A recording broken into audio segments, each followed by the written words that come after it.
the clear blue skies shone above the province of Istria. In the city of Trieste, Berenger stood at the port, facing a large three-masted clipper. This ship, a transport vessel, had been used by Berenger to sell his wares across the Mediterranean over the past couple of months. Although Berenger intended to build a massive royal clipper for his family's travel in the near future, this goal was secondary to the more pressing concerns of establishing a naval armada and a large trade fleet. For now, he can only use one of his standard trading vessels, which had been completed, as his means of transport. Despite inching ever closer to his dream of discovering the New World in this timeline, it would still be a few months before he was fully prepared for such a venture. Thus, Berenger planned to construct a large and powerful fleet before venturing westward into unknown waters. Meanwhile, he was working towards his other goal of independence by forming an alliance with the Emirate of Granada. Not only were the Moors in the region instrumental in distracting Iberian Catholics from joining the upcoming crusade against Berenger and his duchy, but by supplying them with sufficient arms to protect themselves, Berenger could delay the Reconquista. This way, he could prevent Spain and Portugal from becoming significant rivals in the colonization of the New World. After gazing upon the mighty vessel with a sense of admiration, Berenger felt a pair of dainty arms wrap around him. These, of course, belonged to his future bride, Adela. The young girl had grown immensely in the past few years since Berenger first arrived in this world. Though she was not as busty as Honoria or Linda, she had developed into a stunning young woman. Adela had a solid B-cup-sized chest and a petite stature. She was slim, and Berenger found this quite appealing. If one were to have a harem of women, variety would be ideal. Adela was dressed in a sapphire blue dress with golden accents. The jewelry she wore was a mix of fine gold and sapphires, which highlighted her matching eyes perfectly. She still wore her twin-tail hairstyle, which Berenger found quite adorable. After taking in the breathtaking image of his young fiancée, Berenger smiled before greeting the young woman. "You have truly become a gorgeous young woman, Adela. I can hardly wait until the day we are married." Throughout the past few years, Adela had worked hard to become someone who could aid Berenger in his role as head of state. Thus, she had become quite efficient in diplomacy and administration. Berenger was aware of her growth in these areas and had personally requested her for this diplomatic visit to Granada. When Adela heard Berenger's kind words, she bowed respectfully before responding with a formal greeting. After all, they were still in public, and referring to Berenger by his first name seemed inappropriate. "You honor me, Your Grace." After their initial greeting, Berenger hugged Adela, disregarding formal etiquette, especially when it came to one of the girls he loved. Adela's face flushed red with embarrassment, but she did not pull away from Berenger's grasp. She craved his attention and was finally receiving it without interference. After holding Adela for some time, Berenger whispered in her ear, "It's been too long." The couple shared an intimate moment for a few moments before Berenger finally broke away and got down to business. "Well, are you ready to depart?" Adela nodded silently, and her servants began to carry her luggage onto the vessel. Berenger walked alongside Adela, holding her hand as they stepped onto the ship that would transport them to Granada. Once on board, Berenger led Adela below deck to her quarters. During their journey, the captain's quarters were allotted to Berenger, and the first mate's cabin was given to Adela. Both cabins were large enough to accommodate a queen-sized bed. The ship's captain and his officers stayed in other cabins. After settling in, the boat began to depart. Berenger stayed with Adela in the saloon for a while, catching up on the events since their last meeting, which was her 15th birthday. Days passed before they arrived in Granada. Thanks to the exceptional speed of the clipper, the journey from Istria to Iberia was significantly shorter than it would have been on a contemporary vessel like a carrack or caravel. Upon docking at the port city of Motril, they did not linger. Instead, they immediately boarded a caravan and rode to the capital city of Granada, where the Sultan and his family resided. After several days of travel, Berenger and his host arrived at the Granadan royal court, where the Sultan welcomed him warmly. The Sultan, Hassan, was even younger than Berenger, appearing no older than 19. He had recently inherited his position from his late father. He had a handsome, clean-shaven face with lightly tanned skin and shoulder-length dark hair. The young man also had eyes the color of chocolate. As the Sultan of Granada, Hassan was an ethnic Berber. Medieval Europeans used the term more to describe a group of people from North Africa, mainly a mix of Arabs and Berbers, and to a limited extent, their sub-Saharan African slaves and mercenaries, who were primarily taken from areas that would be known in Berenger's previous life as Mali and Niger.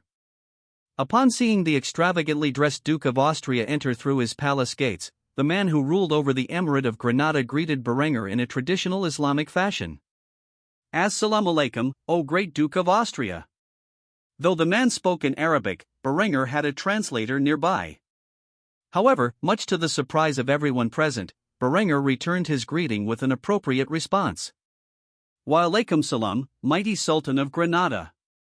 Due to Berenger's tenure in Afghanistan, he knew a bit of the Arabic language. Despite Arabic being a minority language in Afghanistan, Berenger had spent many years there learning it. The reason was that it was a more common tongue throughout the world than Pashtun or Dari, and thus, after his service, he could potentially bring it into his professional life. Though it was a far more modern variant than the version spoken in medieval Iberia, he could still vaguely get his words across.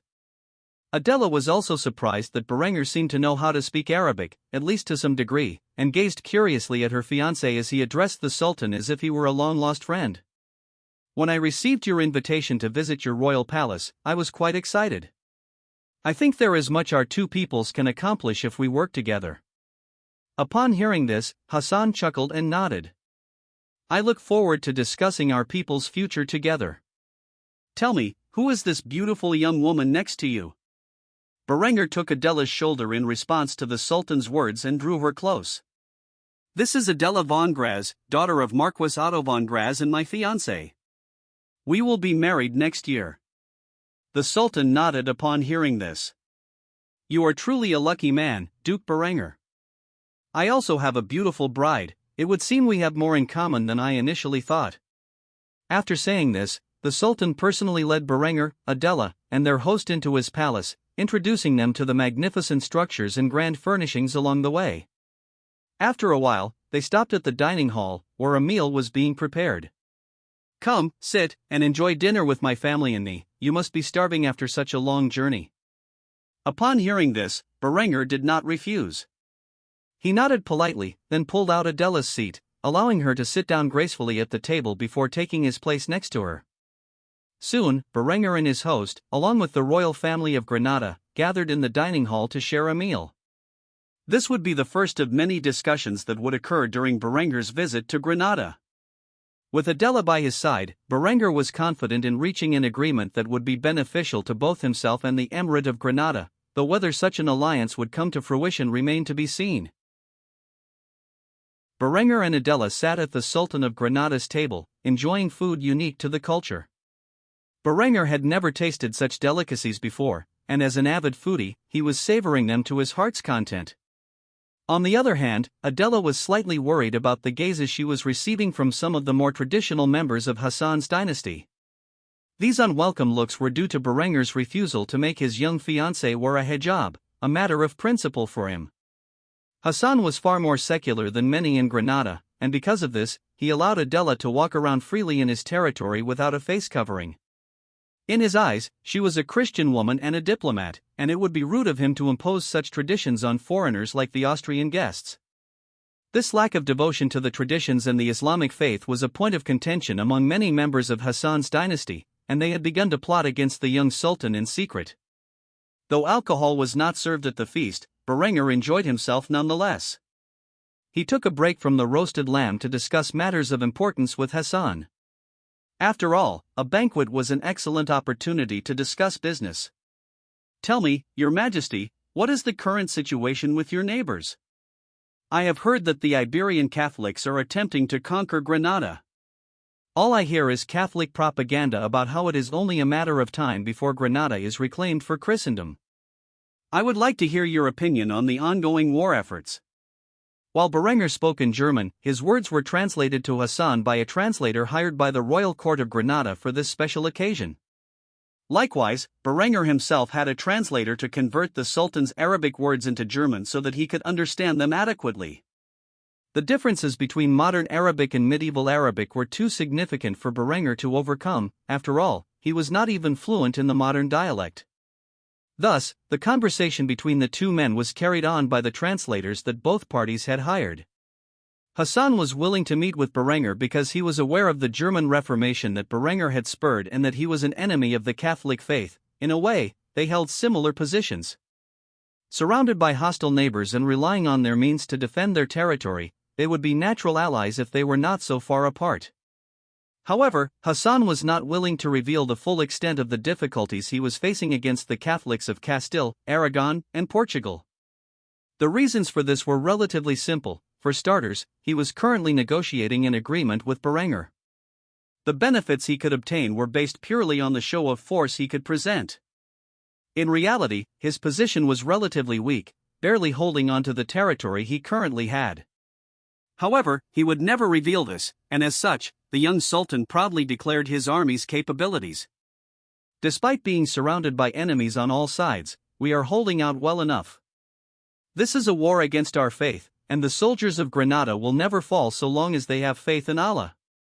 Berenger nodded when he heard this. He knew that the Sultan would never accept Christian soldiers on his land as military aid. However, Berenger did not plan to do such a thing, as it would be an open declaration of war against the Catholic world. Instead, he touched upon the weakness of Granada that he knew they were facing. That is good to hear. I would be beside myself if your mighty kingdom fell to those self-righteous Catholics. Tell me, how are your logistics? Are you able to properly supply your soldiers with food, water, and arms? If not, I would be more than happy to provide material support for your cause. When the members of Hassan's dynasty heard this, they were surprised. Berenger may not be a Catholic, but he was still Christian. The idea of a Christian ruler aiding a Muslim kingdom against other Christians was practically unheard of, at least in European affairs. The Sultan began to discuss this possibility with his advisors before asking for clarification. After several moments of discussion, during which Berenger and Adela ate their meal in peace, Hassan began to ask some of the questions on his mind. You would provide us with material aid? In what way? A smirk began to curve on Berenger's lips when he heard this. The Sultan had taken the bait, and now he could start to negotiate on his terms. I can provide arms, armor, and even food. You will not need to worry about supplies taking months to arrive. My transport ships are the fastest in the world and can sail from Trieste to Motril in a matter of days. The Granadan hosts were shocked to hear this. Such speeds were unheard of in this period, yet it was confirmed that they had arrived in Granada relatively quickly. The Sultan contemplated this for a few moments before asking another question. When you say arms, what exactly would you be willing to provide us with? Berenger drank from the chalice filled with water, quenching his parched throat and washing down the roasted lamb before responding to this question. His answer, if agreed upon, would change the balance of power within Iberia. After taking his time to respond, Berenger wiped his mouth with the napkin before continuing. I can provide you with pikes and arquebus firearms for your infantry. In terms of artillery, I can assist you with falconet cannons, which are weapons of my invention that fire a 1-pound cannonball. Despite their small size, these cannons can bring down a castle wall far more quickly than traditional siege methods if used in large numbers or repeated barrages. If necessary, I can even send some of my officers to advise you on the tactics and strategies needed to wield such weapons effectively. While the two men were negotiating, Adela was observing. She watched the reactions of the other members of the Sultan's dynasty. Though it went unnoticed by both Berenger and Hassan, the worried expressions on their faces did not escape Adela's sharp gaze. She instantly realized that something was amiss within the Sultan's family, and whatever it was, it did not bode well for Berenger and his plans. As such, she decided to inform Berenger of these issues when they were alone. Ultimately, the Sultan decided to halt the negotiations. For now, such a substantial promise of support would have to be thoroughly considered. After all, the Sultan was shrewd and not desperate enough to accept such lofty conditions without careful thought. Thus, he announced his decision while maintaining the dignity of a Sultan. Your words intrigue me, but I will need some time to consider your offer. In the meantime, feel free to treat my home as if it were your own. I look forward to our further discussions on this matter. Berenger smiled and nodded before taking a drink from his chalice. He knew he would not reach an agreement at the first discussion, so he was well prepared for this. The shifty gazes of Hassan's family did not go unnoticed by Berenger, but he assumed they were simply nervous about dealing with an infidel and let it pass for now. After finishing the meal, Berenger, Adela, and their host were led to the quarters allotted to them during their stay. Upon entering his room and lying down on the bed, Berenger heard a knock at the door. He quickly got up from his short rest and opened it, noticing Adela standing with a worried expression. "Can I come in?" she asked. Berenger thought for a moment, then silently nodded, allowing her to enter his room. After shutting the door, he sat down on his bed and gestured for his future wife to sit beside him. Adela followed his instruction, and after a few moments of silence, she shared her thoughts. "Something is going on with the Sultan's family. I may not be as skilled in intrigue as Linda, but I can tell they are plotting something behind the Sultan's back. If you wish to secure this alliance with Granada, it would be wise to investigate this conspiracy discreetly. If they plan to assassinate Hassan, you need to prevent it by any means necessary. Not only will this likely foster a friendship between you and the Sultan, but it will also secure his power in the region." Berenger was shocked when he heard this. Although he had not considered such a possibility, recalling the disdainful looks the Sultan's family had given when he proposed support, it began to make sense. Fortunately, Berenger had brought several members of his intelligence agency. The reason was simple: Linda wanted to keep an eye on him in case he did something foolish, like flirting with the Princess of Granada. However, the Sultan's sister was wrapped head to toe in a burqa, and Berenger could not be tempted. As such, Berenger and Adela began to intertwine themselves with the affairs of the royal Granadan court and would soon be involved in a grand conspiracy, the details of which had yet to be revealed.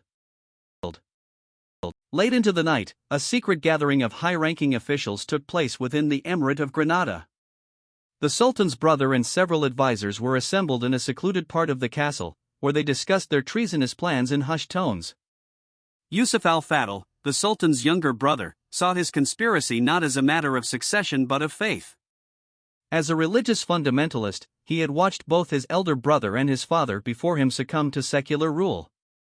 The fact that Hassan entertained the idea of military aid from an infidel while feasting on pork and drinking wine was bad enough, but the Sultan's tolerance of Adela, a woman who walked uncovered, was, in Yusuf's eyes, simply disgraceful. The Sultan's lack of faith had gone too far. Thus, Yusuf was quietly conversing with his co-conspirators in a hidden passage within the castle of Granada. Beside him were the Marshal of the Realm, the Spymaster, and a high-ranking imam who served as the spiritual advisor. Their reason for gathering was simple: now that a foreign Christian ruler was staying within the castle, they had found a scapegoat to pin their plot to assassinate the Sultan on. This scapegoat also served as the perfect means to establish a theocratic caliphate within the territory of Granada. Yusuf was the first to voice his concerns to his fellow conspirators. "Hassan must die. In particular, he must die while this infidel duke stays within our territory. If we can blame him for the assassination, we can rally the faithful against the idea of Christian intervention in our lands and establish our caliphate once and for all." The imam was the next to voice his discontent with the current situation. "The Sultan has gone too far. He allows a woman to walk around freely without an escort, and she is even left uncovered. Such blasphemy cannot be tolerated. We must remove Hassan as quickly as possible." The other conspirators nodded their heads in agreement upon hearing this. All of these men were part of the Islamic fundamentalist faction. They were willing to die to see the secularism they viewed as a cancer on their realm thoroughly removed from society. Ultimately, the Spymaster came up with the first plan to assassinate the current Sultan of Granada. In his hands was a vial of clear liquid, an odorless and tasteless poison that Berenger had once used on his father's marshal. This is a lethal concentration of the poison known as arsenic. If we put it in Hassan's wine, he will never know he consumed it. After he is dead, we can blame the poisoning on Duke Berenger from Austria. We won't need to fabricate too much evidence. After all, the people will easily accept the idea of a Christian assassinating the Sultan. On the other hand, the Marshal disagreed with this point. Why assassinate the Sultan with poison when they could get one of the houseguards to kill him? As such, he voiced his disapproval of this plan immediately and offered a counter-solution.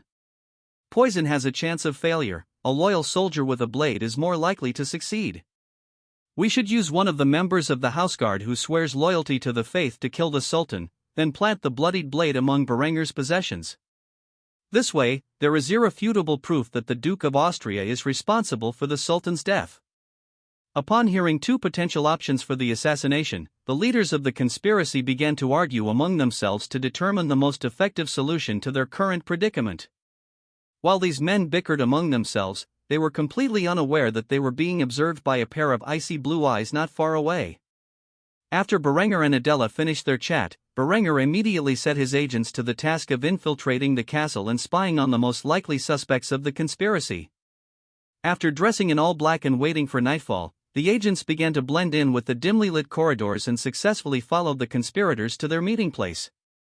The men who planned to assassinate the Sultan had no way of knowing that everything they said was observed and documented by this Austrian agent. While this agent watched the conspirators, the men involved continued to argue among themselves until they reached a decision.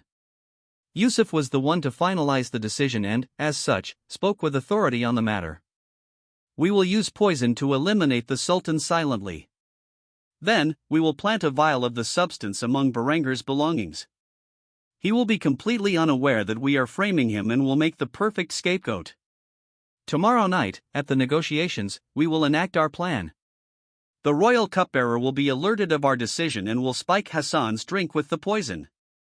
Despite the earlier disagreement, all of the men present nodded their heads in affirmation of the plot to assassinate the Sultan and, shortly after, departed from the scene of their conspiracy. It was only after they all had left that the agents scurried back to Berenger's quarters, triple-checking along the way to ensure he was not being observed. Once the coast was clear, he knocked on Berenger's door in a specific way that symbolized he was a member of Berenger's intelligence agency. He then slid the document he had written, recording the conspirators' conversation, underneath the door. Afterward, the man disappeared into the darkness and returned to his quarters. His actions went completely unnoticed by the conspirators.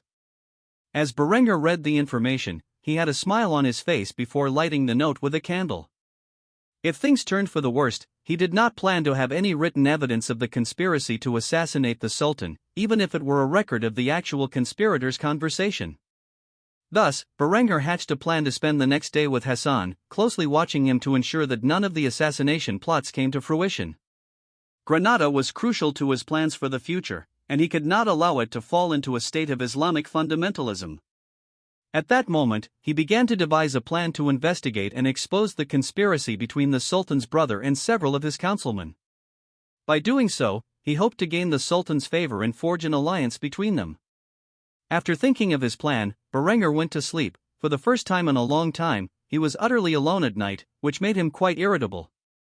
Eventually, dawn broke, and Berenger was up bright and early, as usual, long before the other members of his household. So, he got out of bed and decided to go for a walk. He traversed the castle grounds and stumbled upon Hassan, who was already awake and hard at work in his study. Interestingly, the man had the same habits as Berenger, waking early and getting to work as soon as possible. Upon seeing this, Berenger instantly began to search for his translator, and after finding him, approached Hassan in his study to strike up a conversation. Berenger knocked on the door, which alerted the man to his presence. The moment he looked up and gazed upon Berenger's figure with a look of confusion, he inquired, "Duke Berenger, what are you doing up so early? Did you not sleep well? Was there something wrong with your accommodations? If they are not to your liking, I can have them changed immediately." To this, Berenger simply shook his head and responded to the young Sultan with a smile. "On the contrary, I was quite pleased with the room I was provided. It was extremely comfortable. I wake up at this time every day, usually getting some exercise before diving straight into work." Upon hearing this, a smile formed across Hassan's face as he got up from his seat and greeted his guest. "We truly do have much in common." In response, Berenger nodded his head and asked the Sultan the question on his mind. "Would you like to join me? I know a few exercises that are great for your health. Like I always say, a healthy body creates a healthy mind." After thinking about it for a few moments, Hassan eventually smiled and nodded. "Sure, I wasn't involved in anything too important anyway." The Duke of Austria and the Sultan of Granada went for a run. Afterward, they began doing push-ups, sit-ups, squats, and pull-ups. By the time they finished their morning exercise, Hassan was exhausted and in dire need of something to eat. Berenger and Hassan sat down at the breakfast table, covered in sweat, waiting for the morning meal to arrive. With this small action, they had taken the first step toward friendship. While Berenger and Adela were away at the royal court of Granada, Anuria was tasked with another objective. To put it simply, the runaway princess turned privateer queen was in the middle of searching for a crew. At the moment, she was in the city of Kufstein, as usual, flanked by Berenger's guards, who protected her from any possible threat. The beautiful white-haired princess was no longer dressed in an extravagant noblewoman's dress. Instead, she wore something loosely resembling the naval uniforms Berenger had provided his sailors.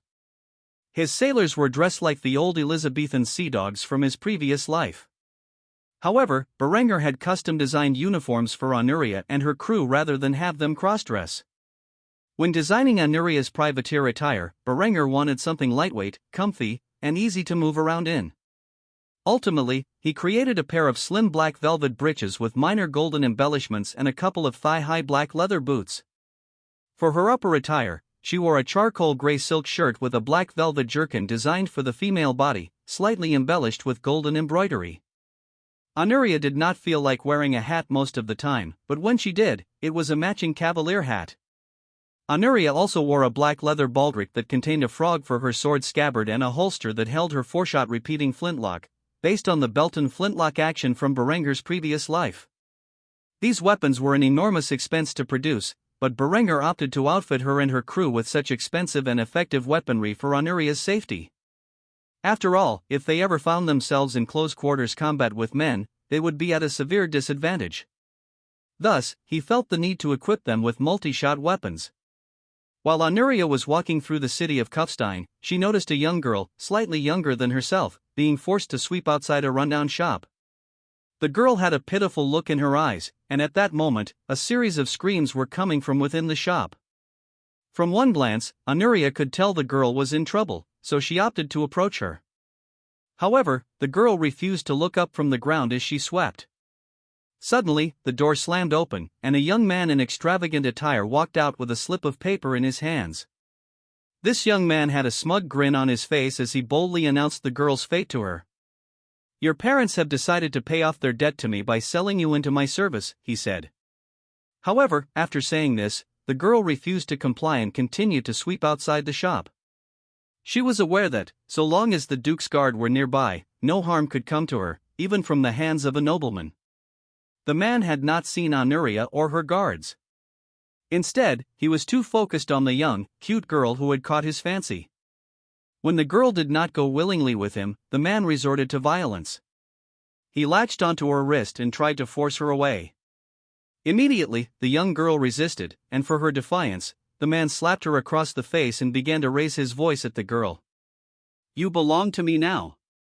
You are nothing more than a slave I have purchased for my amusement, and you will do what you are told." When Anuria heard this, she began to frown and instantly approached the man. She was greatly displeased with the scene unfolding before her. For starters, Berenger had outright banned slavery. It was illegal and carried a punishment of 25 years to life. There were many reasons for this, but to put it simply, Berenger wanted to avoid the centuries of domestic issues that followed American slavery in his previous life. By holding what was little more than a slavery contract in his hands and boldly declaring that the young woman belonged to him, he was committing a serious offense. Secondly, Anuria was against the idea of treating women as nothing more than slaves. After all, she had been lucky with Berenger, who allowed her a much greater degree of freedom than women of the period typically enjoyed. When she approached the man, she was far from in a diplomatic mood. Without even addressing him, she ordered her guards at once. "Guards, arrest this man. He has openly stated that he is engaging in slavery, and Duke Berenger has made his stance on such immoral acts abundantly clear." The moment the young nobleman heard this, he turned around with shock in his eyes. He had not even noticed Anuria or the guards nearby. By now, everyone in Kufstein was aware that Berenger had taken a white-haired beauty from the Byzantine Empire as a lover. As one of Berenger's women, Anuria had the authority to order her guards to act in such a manner. The man immediately tried to declare his innocence. However, the guards grabbed hold of him and sequestered him. You don't understand. This is not slavery. It is a simple business transaction. The girl will work off her parents' debt to me until it is fully repaid. However, Anuria was not buying his lame excuse. Instead, she looked at the contract given to her by one of the guards who had seized it from the young nobleman. After reading it thoroughly, Anuria stated the conditions of the contract. In return for absolving the Schneider family of their debt owed to Oswald von Fieberbrunn, Landolf Schneider agrees to sell his daughter Elfrun into the service of Oswald von Fieberbrunn in perpetuity. To me, this sounds like slavery. The man's eyes narrowed as he heard this. The deal was supposed to be silent and secret, but by chance, one of Berenger's lovers was walking by with her guards and witnessed the entire thing. He could be facing a minimum period of 25 years in a labor camp, and the maximum sentence for slavery was life imprisonment, which meant he would be forced to work in backbreaking labor until he died. Despite his noble status, under Berenger's legal reforms, he was not afforded any special treatment regarding the law. The man was terrified of the outcome and began to panic. However, he was restrained by the nearby guards, who awaited the arrival of law enforcement officers to take him into custody. With no other options, the man began screaming at the young girl he had attempted to buy in a fit of fury. You bitch! You better pray I never escape. For if I do, you will die a bloody death. There were several eyewitnesses to this man's response, and he had foolishly just stated his intent to murder the victim of his crime. Thus, to make an example of him and all potential slavers, Berenger's courts would eventually use this as an excuse to throw the book at the man and keep him in a labor camp until the day he died. Though the man's family protested these actions, there was nothing they could do in response to the overwhelming power Berenger held. After all, they were a minor noble family climbing the social ladder due to the wealth they gained from owning a few small businesses in Kufstein. After the man was dragged away in chains by the law enforcement agents, Anuria approached the young girl, Elfrun, who was in tears. She was thankful her life had been spared from the horrific experience of sexual slavery. However, she also lamented that her family was willing to condemn her to such a cruel fate due to their debt to the minor nobleman. With no options, the girl began to despair, and Anuria knew this. As such, she presented a viable alternative. You are a free woman now, and the choice of what you do in the future is up to you. But if I were you, I wouldn't want to stay with a family who so easily sold me into slavery. As Elfrun wept, she spoke her thoughts to the beautiful and comforting young woman beside her. I have nowhere else to go, but I can never look at my parents the same way after this. With a gentle smile, Anuria clasped the girl's shoulder, causing her to look up in shock. Anuria then pulled the girl into her arms, hugging her and stroking her long, dirty blonde hair. If you have nowhere else to go, then you can join me. I am putting together a crew to set sail across the Mediterranean. Adventure and glory await. Are you up to the task? Upon hearing this, Elfrun's eyes sparkled with hope. The offer enticed her, and she swallowed her tears before nodding with firm resolve. Such a fate was better than waiting in Kufstein to be sold off to another man. With that, Anuria had her first crew member. She just needed a few dozen more, and she would have a full-sized crew to man her future sloop of war. Of course, training these women to be an effective privateer crew was another story entirely. After eating breakfast with the Sultan of Granada, Berenger took his morning bath. Though the bathhouse in the castle of Granada was better than most, it still failed to compare to the elaborate design Berenger had created for himself. However, it was enough to get the job done. After finishing his bath, Berenger dressed in his extravagant attire before regrouping with Adela. The young woman looked visibly stressed, as if she had been contemplating her next actions all night. Nevertheless, Berenger took hold of his little fiancée and held her in his arms, stroking her silky golden hair. The girl had just left her quarters before running into Berenger and was curious about the intelligence he had gathered the previous night. She looked around cautiously to ensure nobody else was nearby before asking the question on her mind in a calm voice. What did you find out? Berenger nuzzled his cheek against hers to put on a show of affection. If anyone were secretly watching, they would think the two were embracing like a couple normally would. Getting close to her ear, he whispered to his little fiancée, "It is worse than we thought." Yusuf, Hassan's younger brother, and at least 3 of his ministers are involved in a plot to assassinate the Sultan and pin the blame on us. They intend to create a theocratic caliphate here in Granada. Though Adela was shocked to hear this, she played the part of a fiancée doted on by her future husband and did not reveal her true feelings. When do they plan to do it? Berenger danced slightly with Adela, kissed her forehead, and then spoke further about the plans. Tonight at dinner, they intend to poison Hassan's drink. The cupbearer is part of the conspiracy. I have already dispatched my agents to gather more intelligence. We cannot allow this to unfold. After saying this, Berenger broke away from the long hug and held Adela's hand tightly, acting as if they were not just conspiring. Well, my love, I think it's time for you to get some breakfast. I have already eaten with the Sultan, but I will accompany you anyway. With this, Adela nodded and followed Berenger to the dining hall, where the rest of Hassan's dynasty were busy eating breakfast. Berenger silently observed the discussions taking place at the table. After a while, the meal was over, and Adela and Berenger were free to return to their business. Berenger searched for the Sultan and eventually found him in his study once more. Deciding to investigate whether Hassan knew he was being conspired against, Berenger shut the door behind him as he began to question the young Sultan in a not-too-obvious way. Berenger had brought his translator with him, though the topic they would be discussing was confidential. The man Berenger used as a translator was from his own court and was someone he could trust with critical information. Thus, he began to speak with Hassan while his words were translated into Arabic. Pardon me if it is not my place, but I get the feeling that some of your ministers are not exactly welcoming to the idea of me staying here. When Hassan heard this, he began to frown, not over Berenger's choice of words, but because Berenger was correct. As such, he sighed heavily before resting his face in his hands. It was only after a few moments that Hassan began to speak. My brother is a deeply religious person and foolish enough to believe that the imams should run the state. I do not know where he got such beliefs. What I know is that he is deeply disturbed by our family's more secular nature as rulers. Thus, he has been conspiring with my more fanatical advisors for some time. I fear that eventually they will make an attempt on my life. I am sorry to trouble you with such things.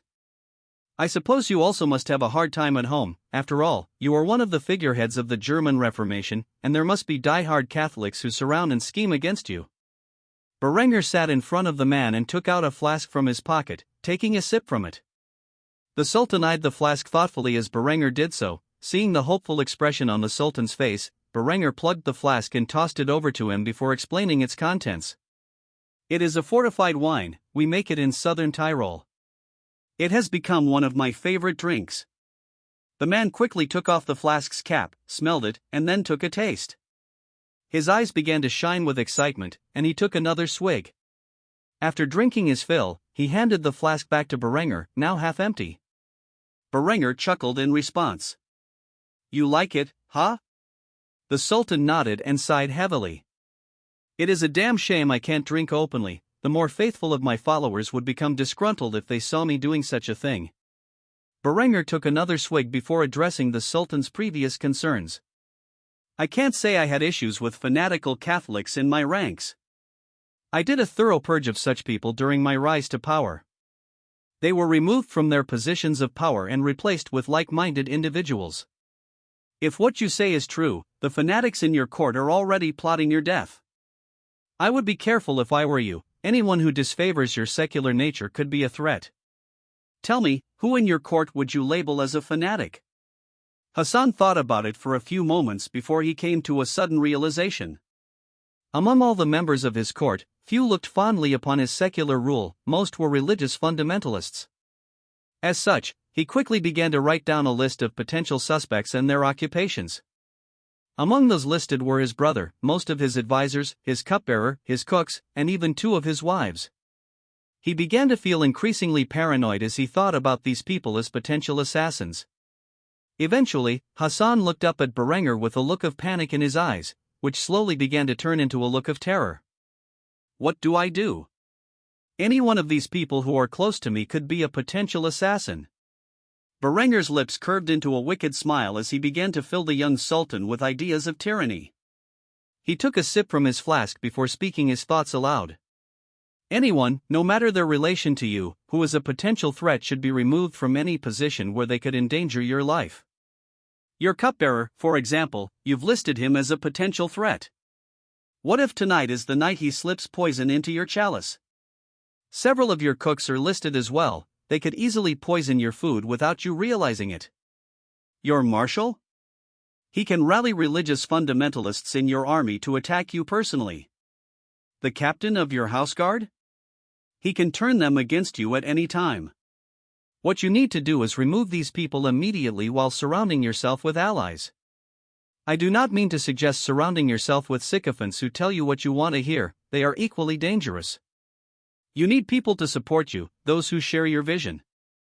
There must be some in your court who believe in your cause. It's hard to believe that your father could rule for so long as a secular ruler without being assassinated if everyone in this kingdom is a religious fundamentalist like those you have surrounded yourself with. You should make a list of your loyal followers, men who would kill and die for you, and have them remove every person on this list tonight at dinner. If necessary, do not be afraid to shed blood. Do not partake in the food or drink until you have secured your position. That is my suggestion. Hassan took Berenger's words to heart but did not immediately act on them. Instead, he looked at Berenger with a gaze of confusion and asked the question on his mind. Why are you willing to help me to such a degree? We barely know each other, and we come from two different worlds. Berenger's expression turned to one of pure coldness as he addressed the young sultan's concerns. I have seen men of every denomination kill and die in the name of their religion. These men should never be given a position of power, it only brings death and destruction to every soul caught in their wake. Though I have not known you for long, I can tell you are a man capable of bringing your people into a new golden age, one where a man isn't persecuted by the faithful simply because he views the world through a different lens than religion.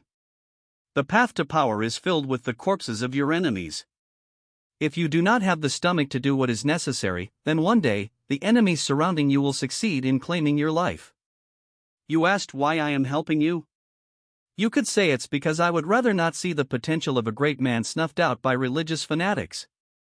With that, Berenger rose from his seat and approached the door. It was only after he had grasped the knob and begun to open it that he revealed the last part of his train of thought. For the record, I killed my brother when he made an attempt on my life. If only I had done it sooner, I might have saved myself from losing my right eye. Learn from my mistake and spare yourself some suffering. After leaving his message, Berenger left the Sultan's study, allowing the young man to dwell on their discussion. Whether Hassan would survive the night depended entirely on how he proceeded with the information Berenger provided. The time had finally come. Once more, Hassan had thrown a grand feast to celebrate the arrival of his guests from the east. These guests, of course, were Berenger and his host. At the head of the table, Hassan sat with his first wife and family gathered beside him. Yusuf sat at the other end of the table, surrounded by his allies. Berenger and his host were caught between two factions vying for power in the middle of the table. He did not know whether Hassan had taken their conversation seriously, but either way, he expected a good show tonight. Berenger had decided to take a gamble and allow the young sultan to grow as a ruler. Thus, aside from having his guard nearby to protect the lives of Adela and himself, Berenger planned to sit back and watch the show. He was not nervous in the slightest. However, Adela was having a difficult time sitting still.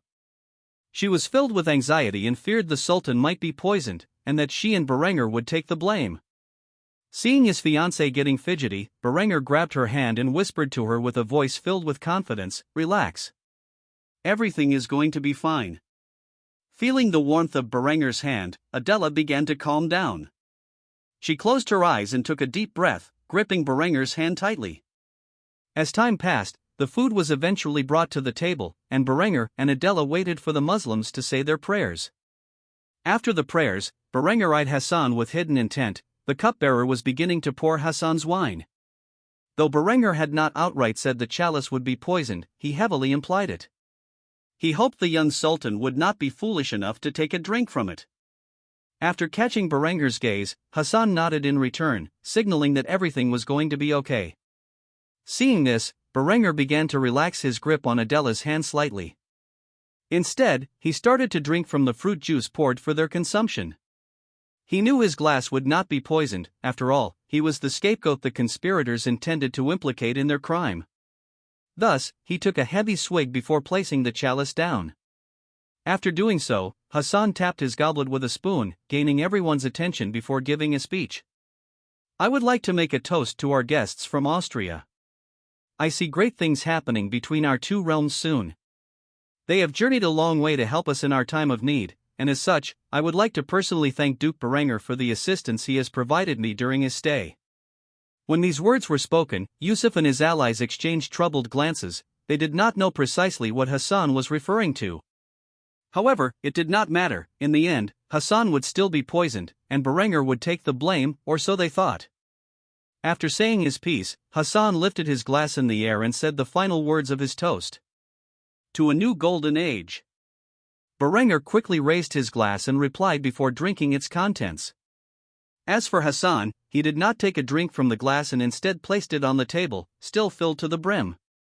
In doing so, Yusuf and his allies became alarmed. Hassan was supposed to drink the fruit juice laced with arsenic, yet he had not done so. As such, Yusuf began to adopt the facade of a concerned brother and asked Hassan the question on his mind. Dearest brother, is your stomach upset? Why don't you drink after your toast? Hassan merely sneered, pushing the glass across the table to Yusuf without spilling a drop. He then gazed at Yusuf with an intimidating glare. Brother, prove your loyalty to me and drink from this chalice.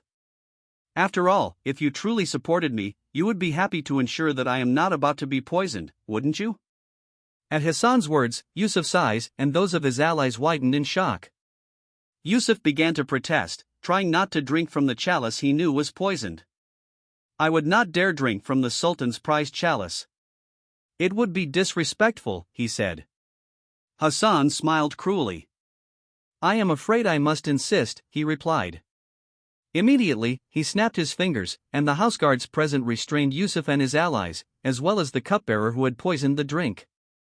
As Yusuf struggled desperately against the guards, one of Hassan's loyal men picked up the poisoned chalice and forced its contents down Yusuf's throat. Within seconds, Yusuf began to foam at the mouth, breaking into seizures, and eventually dying on the spot. The women present, including Adela, who was sitting next to Berenger, shrieked in horror. Berenger, however, seemed to be enjoying the spectacle as if it were the most entertaining show he had ever seen. After Yusuf's body collapsed onto the floor, Hassan issued a new decree to the guards loyal to him. My brother tried to poison me. The men who sat next to him conspired against my life so they could usurp my position. Kill them all. With that, the houseguards drew their blades and began to slaughter the religious fanatics who made up Hassan's royal court. Immediately, a spear was thrust through the back of the marshal, protruding through his chest. Blood spilled onto the table as the spymaster gazed in horror at the sight, but before he could react, his jugular and carotid arteries were cut open by another man loyal to the Sultan. Meanwhile, Berenger's guards surrounded him and Adela, forming a wall of steel around their master and his fiancée to protect them from the chaos. They wielded their muskets with bayonets affixed, ready to kill anyone who tried to harm them. Hassan sat down at the table and began to eat. Seeing the banquet host take the first bite, Berenger followed suit. Amidst the bloodshed, the two rulers partook of the meat on the table as if the gruesome sight caused them no discomfort. Before long, the guards had cleared the dining hall and started to spread through every corner of the castle, killing everyone on the list of names Hassan had written as potential assassins within his court. The sound of steel clashing with steel echoed as the royal guard fought among themselves. Those loyal to Hassan had been alerted to this event beforehand and were armed and prepared for the slaughter. Yusuf and his allies had no way of knowing that Hassan had the guards loyal to them taken off duty for the night and replaced with those loyal to himself. After all, chainmail veils covered all of their faces. After defeating the opposition at the dinner table, the loyal guards proceeded to the rest quarters of the disloyal guards and began killing them in their sleep. Some had awakened due to the sounds of chaos and prepared themselves, but it was not enough to save their lives. While Berenger dined on roasted lamb, he commented on the flavor as if the bloodbath unfolding around them was non-existent. I will tell you one thing, lamb is the king of all meats, and your chefs know how to prepare it wonderfully. Hassan sighed upon hearing this and responded with a dejected expression. It is a pity most of my kitchen staff will be purged tonight. Berenger merely nodded, responding in an equally somber voice. It is a pity indeed.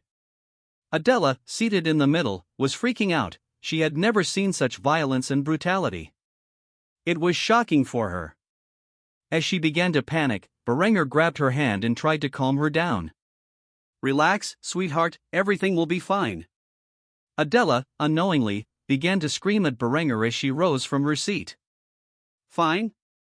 How can you call this fine? How are you so calm in a situation like this? How can you still eat with all this bloodshed? I think I am going to be sick. With that, Adela leaned over and vomited the contents of her stomach. The sights and smells were too much for her fragile mind to handle. Berenger deeply regretted bringing her along. He never wanted her to witness such a scene. He sat Adela down next to him and began to rub her shoulders as he comforted her. Her gaze was fixed on the floor below, too frightened to look up at the savage display surrounding her. If I had known things would end up like this, I would never have brought you here, Adela. I am truly sorry. However, I am a man who has fought on the front lines of war. This is trivial compared to what I have witnessed.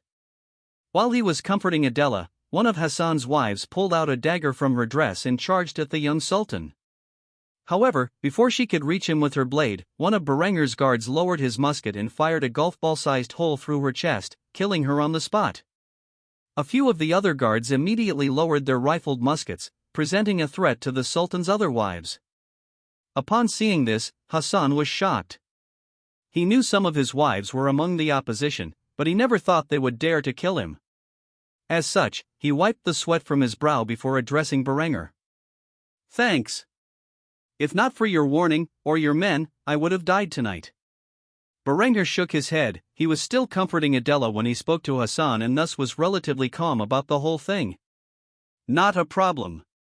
So, what happens now? As the screams of the slaughter continued in the background, Hassan began to speak of his plans for the future. In the upcoming days, I will purge the opposition from my army so that only men loyal to me remain among its ranks. We can discuss the military aid you offered. I owe you my life, and a military alliance between our two kingdoms is the least I can do to repay you. While listening to Hassan's plans, Berenger poured some of his fortified wine into his chalice. After Hassan finished speaking, he lifted the goblet in the air and spoke the words. Assalamu alaikum. In response, Hassan raised his new chalice and replied, Wa alaikum salam. The purges in the kingdom of Granada would continue for a few more days. Thousands of conspirators from all facets of society, along with their loyalists, would be executed by Hassan as he solidified his power as the Sultan of Granada. After all, not all the religious fundamentalists who sought Hassan's removal were stationed in Granada. By the end of these events, Sultan Hassan al-Fadl would reign supreme in the Emirate of Granada, providing Berenger with a valuable ally in Iberia. With Berenger's interference, the era of secular rule in Granada truly began. While Hassan was busy purging the remaining opposition forces within his kingdom, Berenger watched Adela play on the beach while sipping a glass of fortified wine. For the first time since Berenger had transmigrated to this world, he was finally able to see a pretty girl in a bikini. That's right, knowing he would be traveling to Iberia, Berenger had a bikini made for Adela. Since Berenger had yet to develop the process for creating nylon and other synthetic materials, he could only use natural fibers like hemp. Hemp was breathable and dried quickly, making it a good substitute for nylon in swimwear.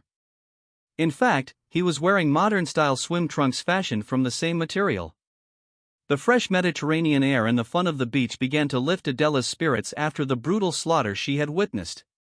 Considering that a large portion of the beach was reserved for Berenger and his dynasty's private use, there was not another person in sight for several hundred meters.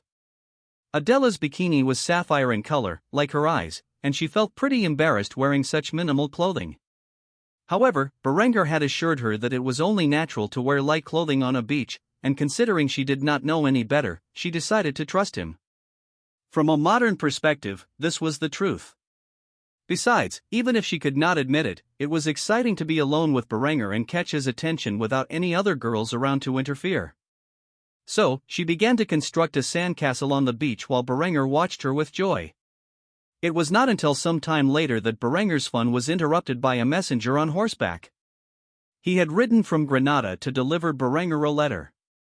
As Berenger opened the letter and read its contents, his smile began to fade, and he nodded at the writer before sending him back to his master.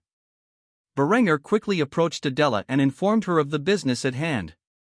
"Looks like our little vacation is over. It's time to return to Granada and discuss the terms of our newfound alliance with the Sultan." Upon hearing this, Adela's eyes began to show panic, and Berenger understood why. After witnessing such a horrific scene, Adela had no desire to go back to Granada. The very thought of it could induce panic attacks. Berenger hugged the girl, who was beginning to breathe heavily, and stroked her golden hair. "It's fine. You can stay here and enjoy the beach, but I have to go. I'll make sure some of my guards stay behind to protect you." Despite Berenger's kindness, Adela shook her head and steeled her resolve.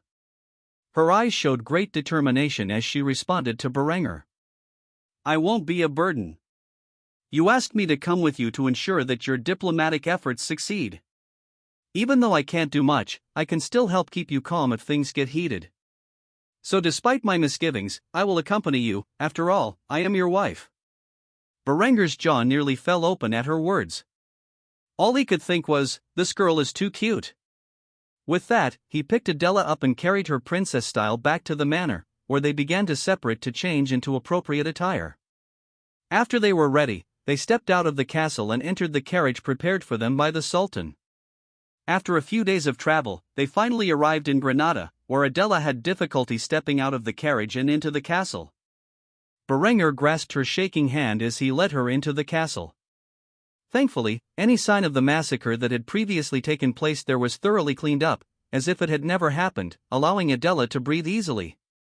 After traversing the castle, Berenger and Adela stood before the Sultan of Granada, who stood up from his seat and approached Berenger with a smile.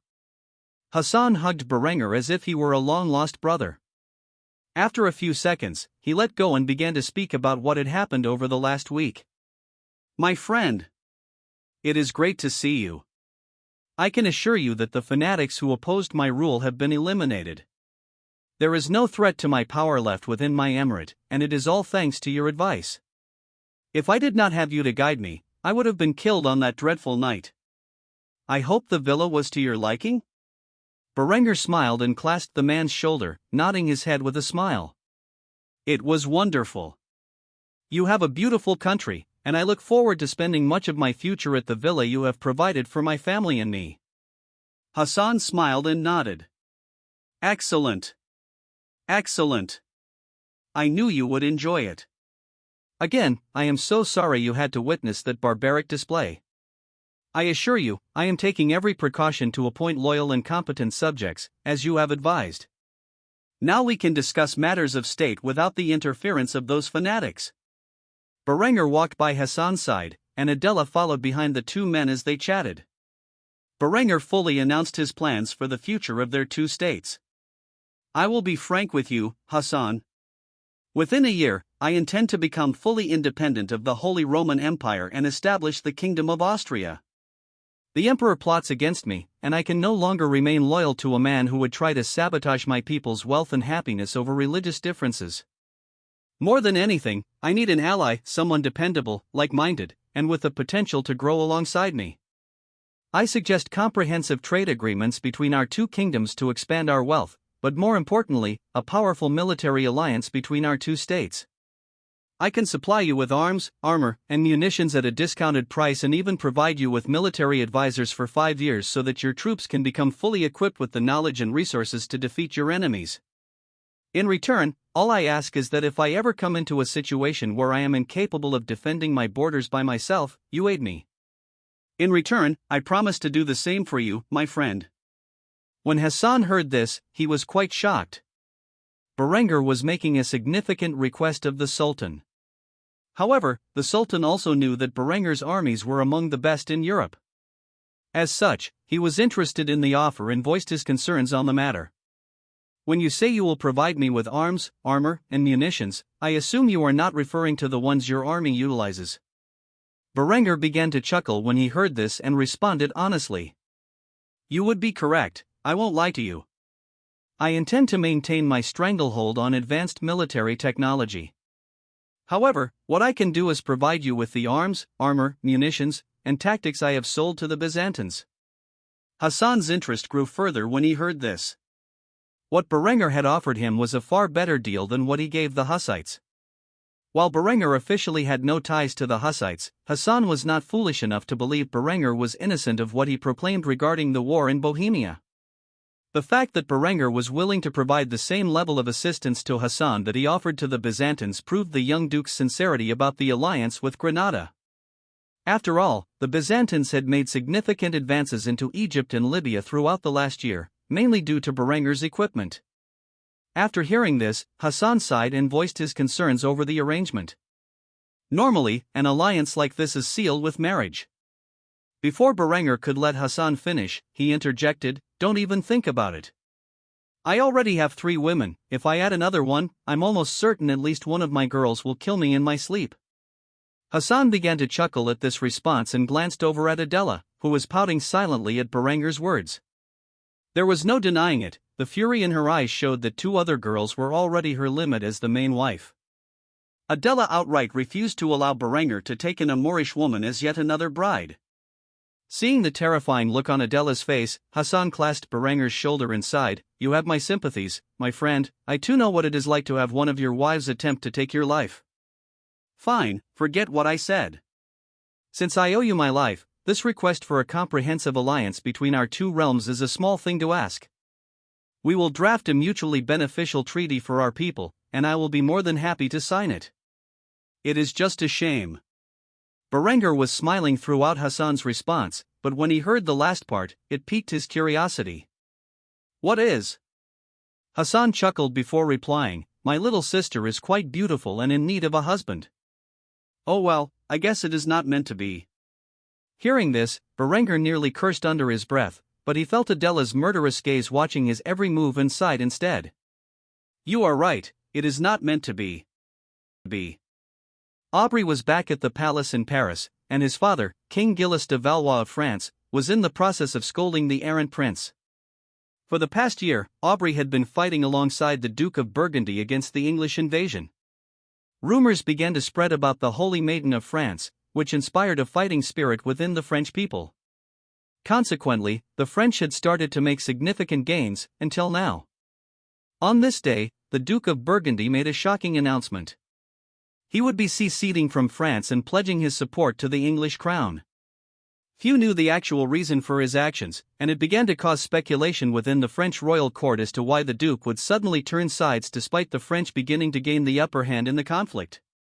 The reason was simple: the Duke of Burgundy found out that Prince Aubry was cheating on him with 4 other lovers. Feeling betrayed and outraged that the young man he had pledged his love to was such a deceitful person, the Duke of Burgundy declared open rebellion against the French crown. As a result, France was once again on the brink of defeat, being attacked on both sides by their enemies. Their armies were now split in 2 to combat the new threat from within. Gilles was one of the few men aware of the reason for the Duke of Burgundy's betrayal, and he had only one person to blame: his errant son, who liked to dress as a woman and engage in intimate relations with other men.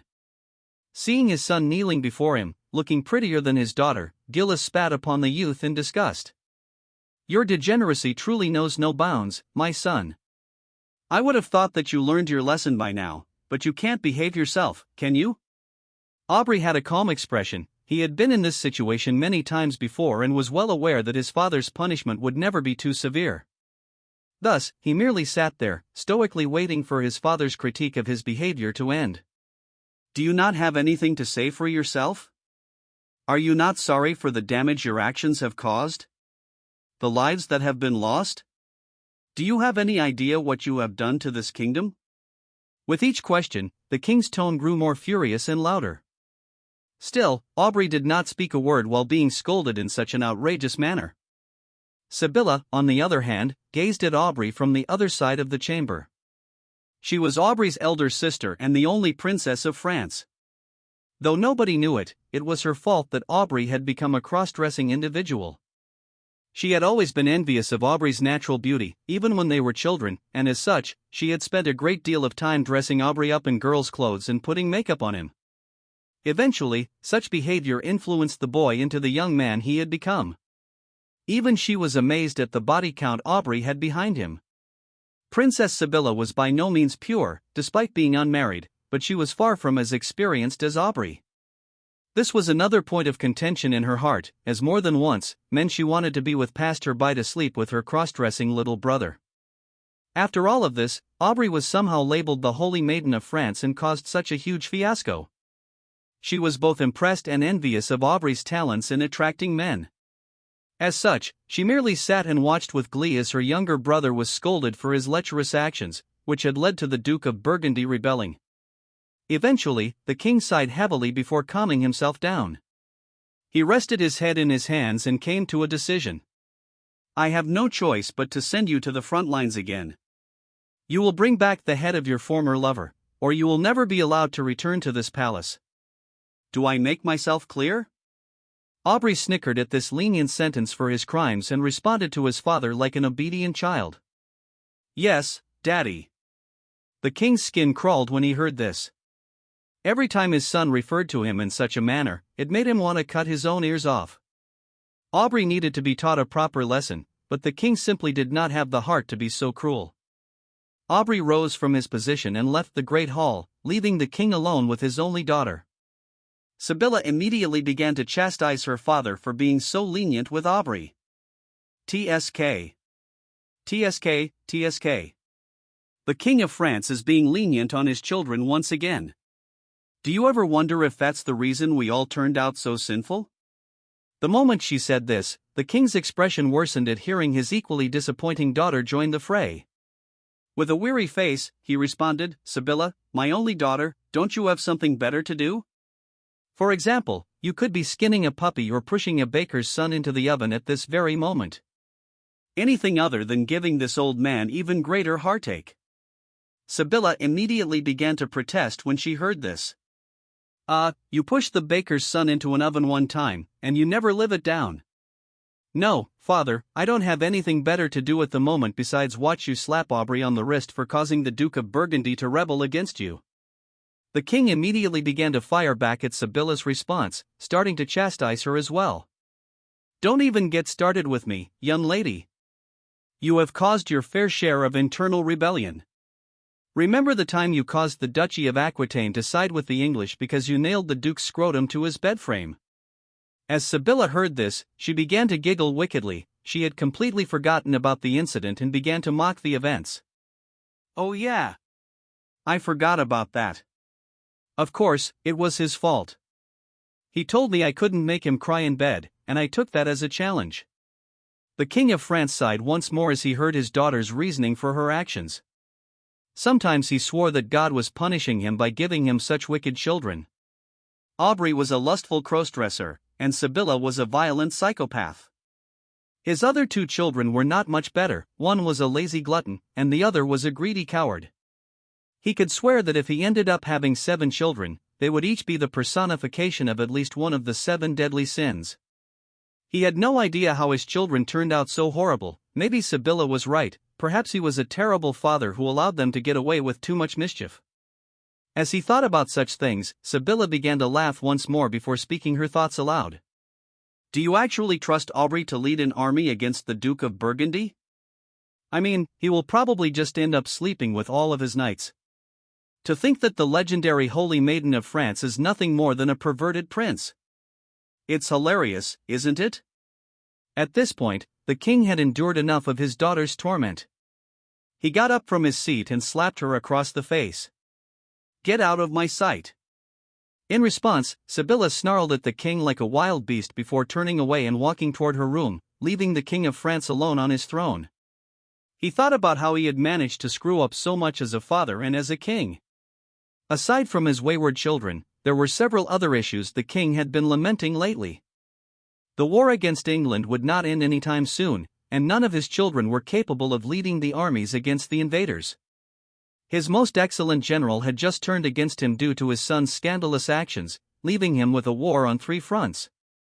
The English invaded from the north and the southwest, and now he had to fight the Burgundians in the southeast. Things did not look like they could get much worse. He knew that when the English king heard about this latest betrayal, he would laugh at the misery and humiliation the French royal dynasty had suffered that day. As such, the French king turned to his most recent pastime, a method that many depressed people used to cope. He poured himself a chalice of wine and began to drink his sorrows away. At the moment, Berenger and Hassan were sitting across from each other in the middle of the villa that had been given to Berenger. The two men had a scribe draft a copy of the alliance agreement that was to take effect between their two realms. Berenger and Hassan sat for several hours, debating the clauses and stipulations added to the treaty. By the time the sun began to set, the document was in its final state and fully agreed upon by both parties. After several rereadings to ensure everything was 100% correct, the two men signed it into effect. This was more than a mutual defensive pact. What the two rulers signed would later be known as the Alliance of Gibraltar. The treaty stipulated several essential factors, one of which guaranteed independence between the two realms. Other portions of the treaty included a mutual defense pact and a comprehensive trade agreement to ensure the prosperity of both nations. After it was signed into law, Berenger had done the unthinkable. A Christian duke had established a long-term alliance with a Muslim emirate. As part of the trade agreement, Berenger would supply the Emirate of Granada with arms, armor, and munitions at a discounted price of 25%. It was a better deal than he was giving the Byzantines, and though Hassan was not aware of this, he did suspect it. Berenger's reasoning was simple: the Byzantine Empire was mighty enough without his weapons and could serve as a bulwark against his enemies. In comparison, Granada was relatively weak, and Berenger had to bolster its strength as quickly as possible if it was to prove a menace to their Catholic neighbors when the time came. After signing the defensive pact, Berenger pulled out a bottle of fortified wine, opened it on the spot, and poured it into a pair of crystal glasses. Though Hassan had previously seen such prominent glassware in the market, as Berenger had already begun trading in Granada, he did not own a set himself.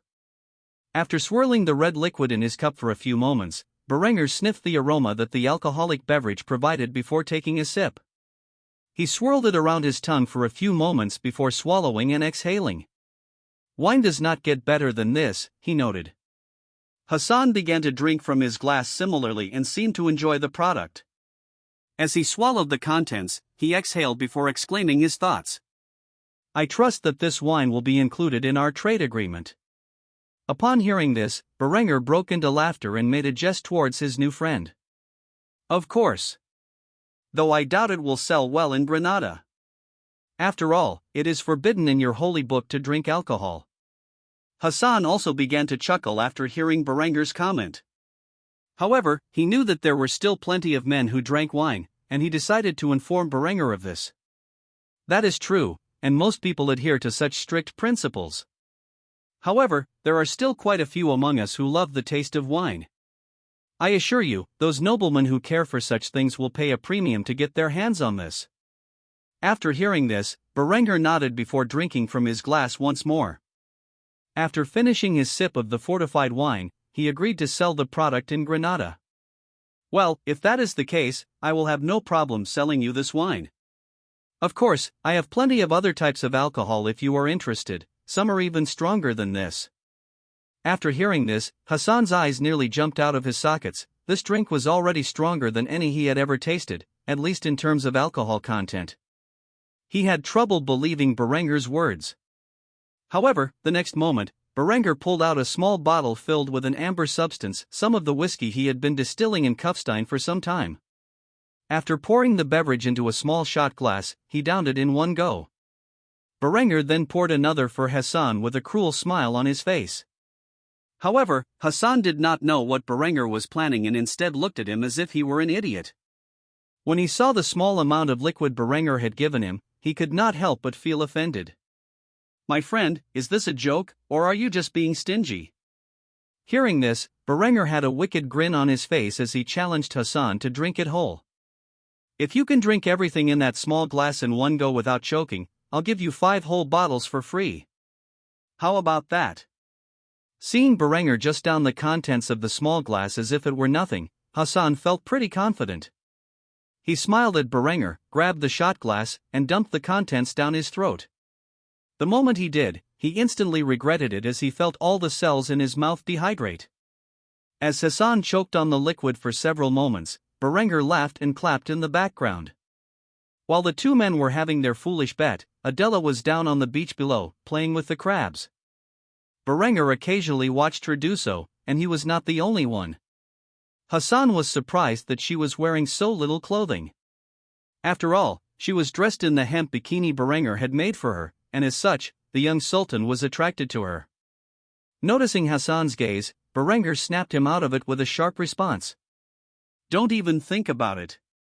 Hearing the chilling tone in Berenger's voice, the slightly intoxicated Sultan realized he had done wrong and apologized. "I am sorry, it must be the alcohol, that's some wildly strong stuff. Still, I have to ask, why do you let your woman dress in so little clothing?" Berenger merely laughed at this comment as he responded to Hassan's inquiry. "Because I enjoy the sight. Also, she's on the beach. What else is she supposed to wear? There are few better sights in this world than a pretty girl in a bikini." Hassan had no idea what a bikini was, but he could guess by the context of Berenger's statement that it was the item of clothing Adela was wearing. As such, he thought of a brilliant idea. "How much for these bikinis? I want some for my wives." Berenger chuckled in response. Few men could resist the allure of a pretty girl in a bikini. Thus, Berenger decided to do Hassan a favor. "Send me your wives' measurements, and I will be happy to get a few of them made for your women. I will send them with the next shipment to Granada for no extra charge." Hassan immediately began to smile as he decided to drink more whiskey. He could already imagine what his beautiful wives would look like in such little attire. After drinking for a while longer, Berenger and Adela began to see Hassan off. The man was reasonably intoxicated at this point and looked at Berenger with fondness. "Until we meet again, my friend, it's just a shame you have to return to your home so soon." Berenger nodded and sighed. "I enjoyed the time we spent together. I look forward to your future visit to my homeland. When you arrive, I can show you all of our cuisines. I am sure you will enjoy them." With that, Hassan got into his carriage and began his journey back to his home in Granada. Berenger and Adela, on the other hand, would be sailing back to Kufstein the following morning. As such, Berenger wanted to spend a little more time with his fiancée. Berenger took Adela's dainty hand and led her down to the beach. There, the couple walked along the soft sand barefoot, gazing up at the moon and the stars above.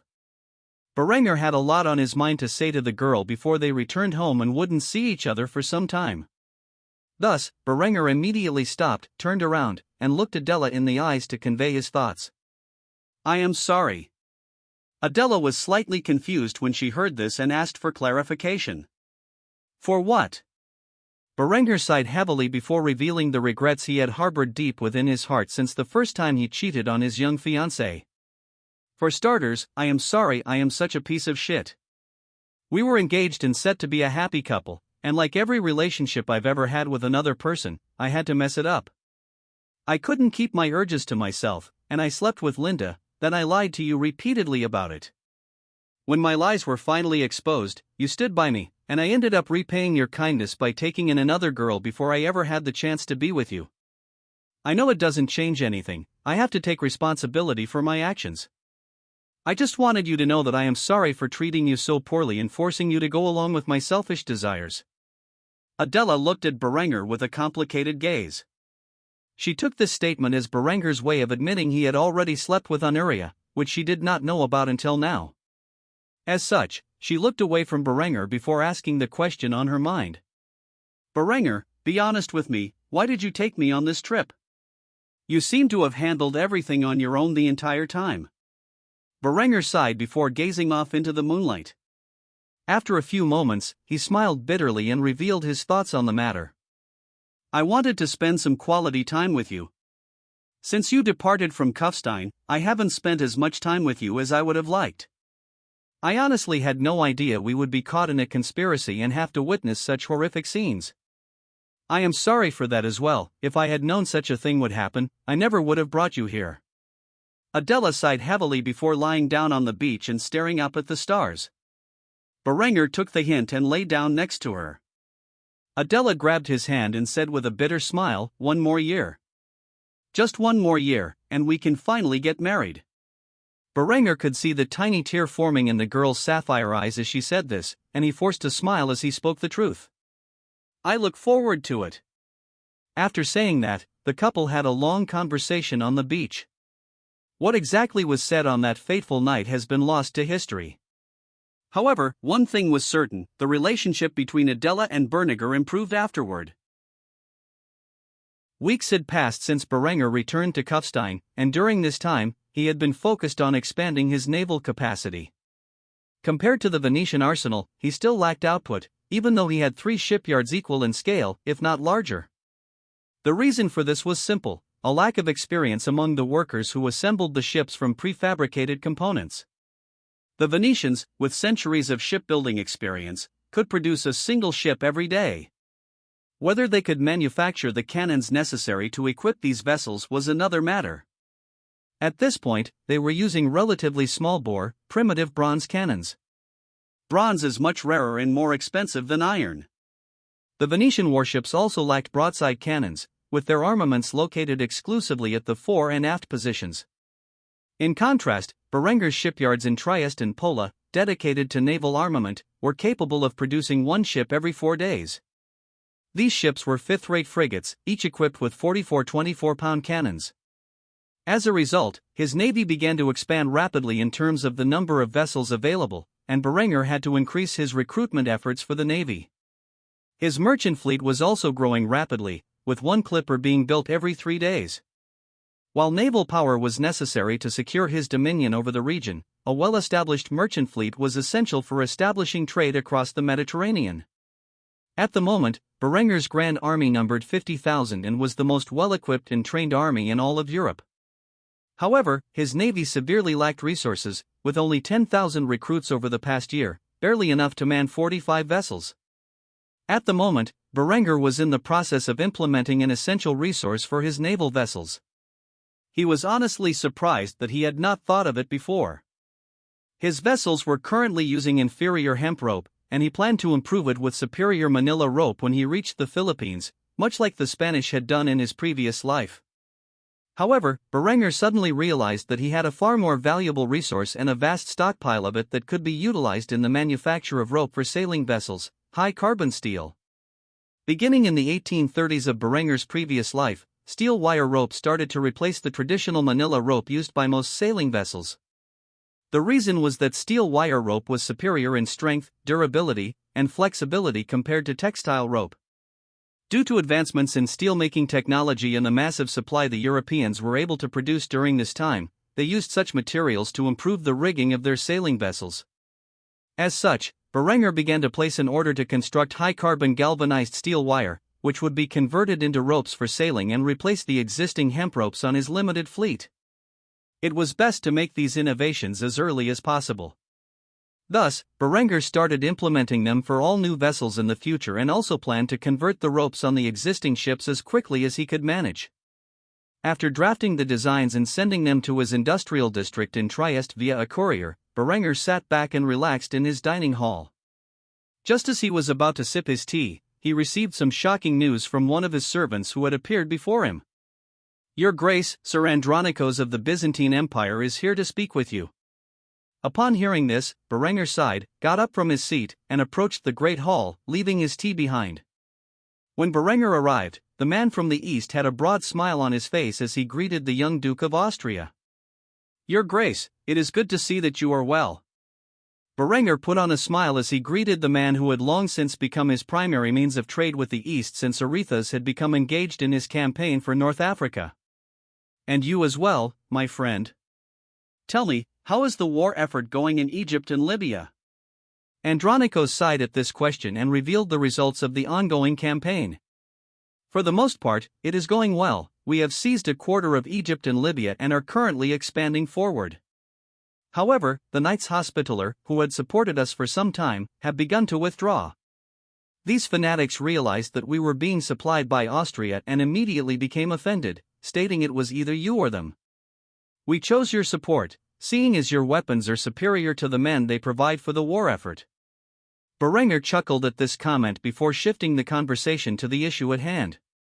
"Tell me, Andronikos, why are you here in Kufstein?"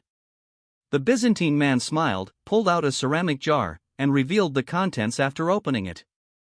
Berenger was shocked when he saw what was inside the container: small, dark brown beans that Berenger instantly recognized. The young duke's eyes grew wide with excitement when he saw what was in front of him. He grabbed one of the beans and sniffed it to make sure he wasn't dreaming.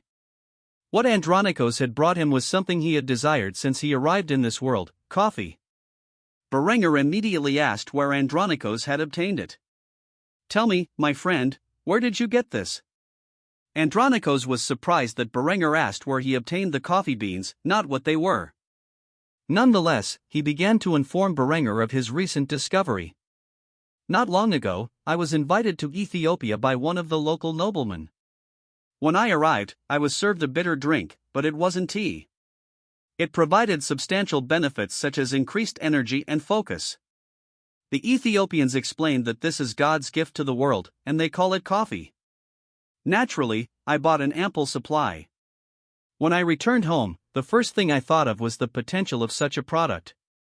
While we in the Empire have access to the trade routes in the Mediterranean, it would be difficult to sell the substance further into Europe.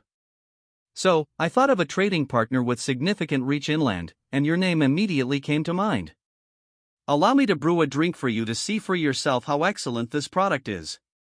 If you enjoy it and think it has as much potential as I do, we can discuss importing it into Kufstein, where you can resell it to the rest of Europe." Berenger naturally accepted his offer and led the man to the kitchen. There, he ground the beans into a fine powder, boiled water, and added it through the filter to create a cup of coffee. Berenger tasted the bitter black substance with a smile on his face and a nod of his head. "It is wonderful, but don't you think it would taste better with something added? Maybe some milk and sugar?" Andronikos had not considered this and was intrigued by the suggestion. Berenger then made a mixture of the coffee with milk and sugar, and handed a cup to Andronikos. After sipping from the ceramic cup, Andronikos' eyes widened, and a broad smile spread across his face. "This tastes so much better than the coffee by itself. Your Grace, you are a genius." Berenger simply smiled in silence and drank from his own cup. Finally, he had acquired one of the many things he missed from his previous life in the 21st century.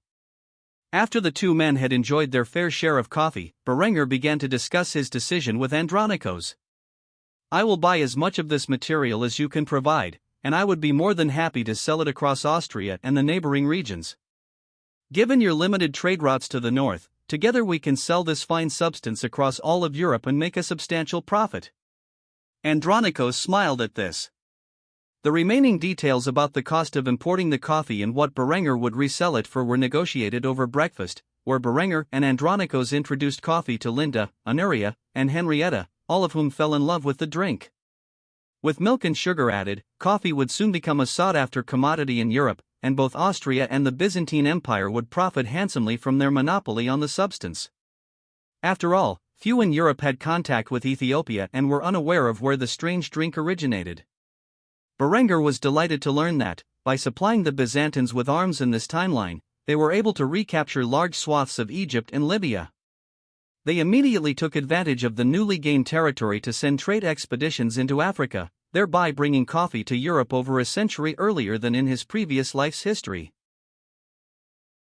Eckhard gazed upon the remains of the battlefield. Corpses littered the valley, belonging to both sides of the conflict, in the thousands.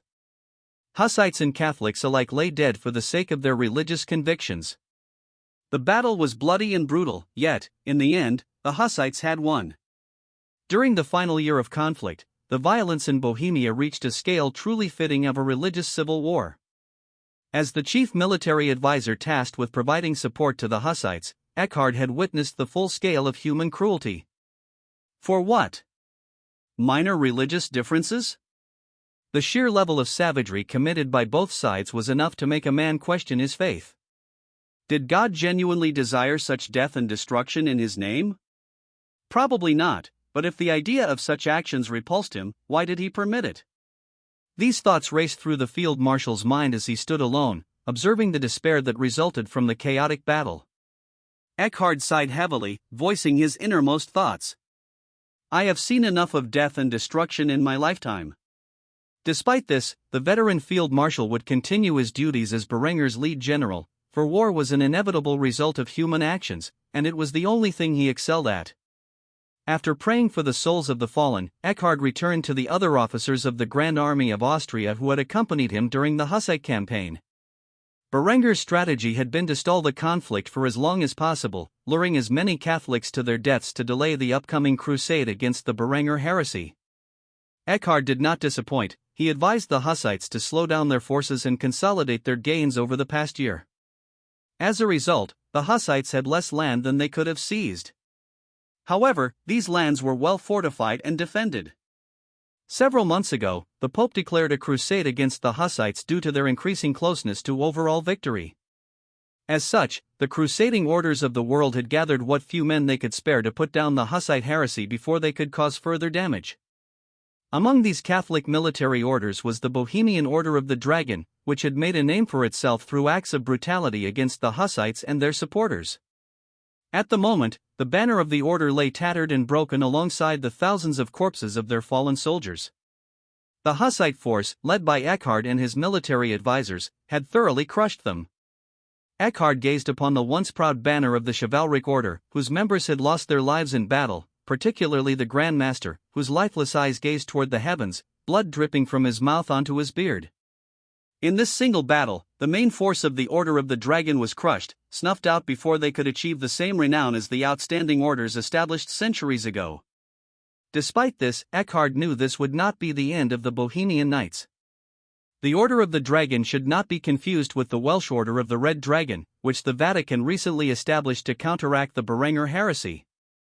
This was an older chivalric order found in Bohemia, Hungary, and Wallachia. They would return in time with more significant numbers to attack the Hussites. Eckhard was sure of this. After taking one last glance at the field filled with blood and bile, Eckhard shifted his attention to his officers nearby and spoke to them with a voice filled with determination. "This is just one of many battles that await us. This war will not end any time soon. Steel yourselves, for we have much work to do." After saying this, Eckhard approached the command tent where Alexej and the other Hussite leaders were gathered. Upon stepping inside, the Hussite leaders glanced at Eckhard. They held him in high regard. After all, without him and his officers, they could have suffered significantly more casualties throughout the war. The leaders, who were standing in the tent, were encircled around a table filled with a map of Bohemia and markers representing both sides' forces. Under Eckhard's guidance, the Hussites had adopted a firm defensive stance, primarily engaging in battles within their provinces. At the moment, the Hussites held 4 out of the 7 provinces of the Kingdom of Bohemia. With their best efforts and Eckhard's advice, the Hussites had gained significant ground. The recent battle, fought in the fields of Plzeň, saw the Hussites defeat a Catholic army. Plzeň was a region owned by one of the Hussite factions, and the Conspirians had responded to their call for aid after spotting a Catholic army in their lands. Through much hardship, they achieved victory, but at a high cost. Ultimately, the Conspirian armies arrived and drove the enemy out, slaughtering all who dared to attack the peasants of Plzeň and their farms. Alexej, who had personally led his forces into battle, was now presenting the latest report from his scouts about the enemy's movements. "The main force of the Order of the Dragon has been defeated. They will likely retreat to Hungary to regroup. However, news from elsewhere is troubling. The Hospitallers have cut off support from the Byzantine armies in Egypt and Libya. They have withdrawn from their crusade in North Africa and pledged support to the Catholics in Bohemia. As such, tens of thousands of crusaders now march toward our lands. The army has a single purpose: to destroy our movement and massacre every man, woman, and child they deem to be heretics." Eckhard observed the map closely, noting the Hospitaller Knights entering the fray. This meant things would become difficult. They were a large, prestigious order, battle-hardened from decades of warfare in North Africa. He would need to readjust his strategy if such a number of crusaders were to pour into the war. The veteran field marshal approached the map and began to shift the pieces around without permission from the others. He moved several wooden pieces representing Hussite troops into positions near the borders and the various fortifications that guarded them. After doing so, he spoke with determination and authority. "The Hospitallers have entered Bohemia, which means we will be fighting thousands, if not tens of thousands, more men. To put it simply, gaining any further ground is unlikely. What we need to do is defend our borders to the best of our ability and wear down the Catholics' numbers through attrition. As of now, we are fighting a defensive war.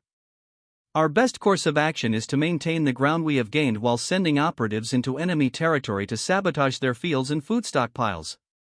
It may take months or even years, but sooner or later, the enemy will break their backs against our defenses and starve into submission. There was not a single voice of disagreement at the conference. The Hussite commanders were all well aware that the arrival of the Hospitallers represented a shift in the balance of power, and fighting on these terms was their best solution. The war in Bohemia began to take a turn for the worse. The Hussites decided to engage in a series of protracted sieges while meeting the enemy in the fields of their territory to protect their citizens. The Catholics, overzealous and eager for vengeance, slowly used their newfound strength to push into Hussite lands. As this war of attrition raged, the Hussites imported more weapons, munitions, and food from Austria, racking up an enormous debt. The larger the debt, the more land Berenger would demand as repayment. The silver mines of Bohemia were a valuable resource, and as Berenger's economy grew, it also began to stagnate due to a lack of currency. Thus, he needed the mines in Bohemia to stimulate his nation's growth until he could start his colonization of the New World in Africa. Unknowingly, the Hussites had begun to trap themselves in debt to Austria, sealing their fate. Berenger had not only sent his advisors to aid the Hussites but also to ensure that they incurred more significant debt, one that could only be repaid with valuable land. If the Hussites refused to surrender Bohemia to Austria after the war, Berenger would use the debt as a valid casus belli to take what he wanted. To him, the war in Bohemia was of great importance for funding his future campaigns to unify the German people. Since Honoria's escape from Constantinople, Melissa had been staying in Antioch under the name Vistula Melodia. Throughout this time, the Byzantine royal family was unable to determine her real identity or that she had aided Honoria's escape. As such, she made a life for herself in Antioch. Having been given a second chance at life, Melissa did not return to her former way of living. Instead, she eventually married a hard-working carpenter in the city. Initially, she spent her days in bliss. Her marriage was happy at first, and she loved the man who had taken her in when she was down on her luck. However, happiness never truly lasts, and soon Melissa's husband was drafted into the armed forces to fight in North Africa. The meager pay he earned in the Byzantine army was sent back to Melissa in Antioch, but this stipend was barely enough to survive on. Her life was filled with hardship as she struggled to maintain her lifestyle. Things worsened when she received news that her husband had died in battle. In return, she received only his body to bury. With her limited savings, she could not afford a proper funeral. In desperation, she took out a loan from some unsavory merchants to cover her husband's funeral expenses. Before long, the loan sharks came to claim the debt she owed, and when they discovered she could not pay, they attempted to force her into prostitution to clear her debt. However, Melissa had promised never to degrade herself in such a manner again. As such, she packed her few belongings and made her way out of Antioch, heading to the one place where she knew anyone who could remotely help her. After months of travel, Melissa finally arrived in Kufstein. The moment she entered the city's gates, she was astounded by the magnificent city that had developed in the middle of Austria, a place not long ago considered a backwater by the Byzantines. She could hardly believe her eyes as she walked through the city with her pack slung over her back. Kufstein was unlike anything she had expected. It could even rival some of the cities of the empire. After searching through some of the local shops in the trade district, Melissa spotted her intended destination. Luckily, she could spot it immediately because the castle was built upon a hill overlooking the city. After traveling through the city's streets, taking in all kinds of exciting sights, Melissa finally arrived at the castle's gates. However, upon reaching her destination, she was blocked by the castle garrison, who prevented her entry into the mighty fortress where the Duke resided. "Hold it right there. The Duke is currently not seeing any visitors. Unless you have an invitation, you are not allowed into the castle." The moment Melissa heard this, she began to frown. She had been through so much and traveled so far that it felt anticlimactic to be denied entry just like this. However, she could not easily get past the garrison, and so she sighed before turning around. Maybe, if she were lucky, she could run into Honoria on the street someday. Whether it was divine intervention or mere chance, Honoria had been out in the city meeting her newest crew members and had just begun her return to the castle. The last time Honoria saw the woman known as Melissa, she wore a wig and extensive makeup. Despite this, the princess easily identified her as they walked past each other. Honoria stopped in her tracks and grabbed the woman's wrist, startling her.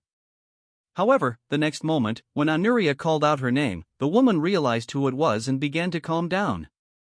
"Melissa, is that you? What are you doing here in Kufstein?" After saying this, Honoria pulled the woman into a friendly hug before releasing her. Melissa was shocked to have run into Honoria by chance and struggled to regain her composure. Eventually, she calmed herself and voiced her concerns to the young princess she had helped run away from home. "Honoria, I need your help."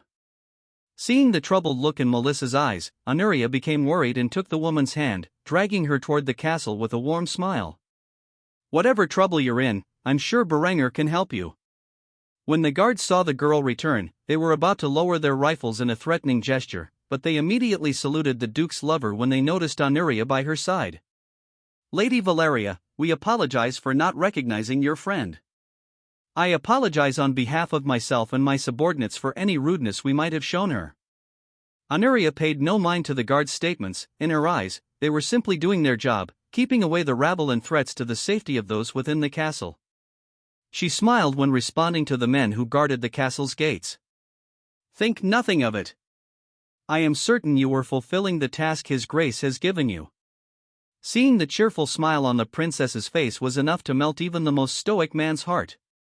If there was one thing the guards in Kufstein Castle liked to chat about, it was the competition between the two goddesses who stayed by Berenger's side and which of the two women was better. Thus, the guards were happy to converse with such an angelic beauty and nodded their heads in silence, allowing Honoria and Melissa to enter the castle gates. After entering the structure, Honoria took Melissa to the dining hall, where she ordered the kitchen staff to prepare something for the woman to eat and drink. The two women sat in silence until the food arrived, and they finally began to discuss the issue at hand. After taking a few bites of the delicious food, Melissa began to cry as she confessed her faults to the princess. "I am sorry, Honoria, I just had nowhere else to go." Honoria instantly began to comfort the woman by rubbing her back. They discussed the events Melissa had been through in the past year at length. Afterward, Honoria responded to Melissa with a gentle tone.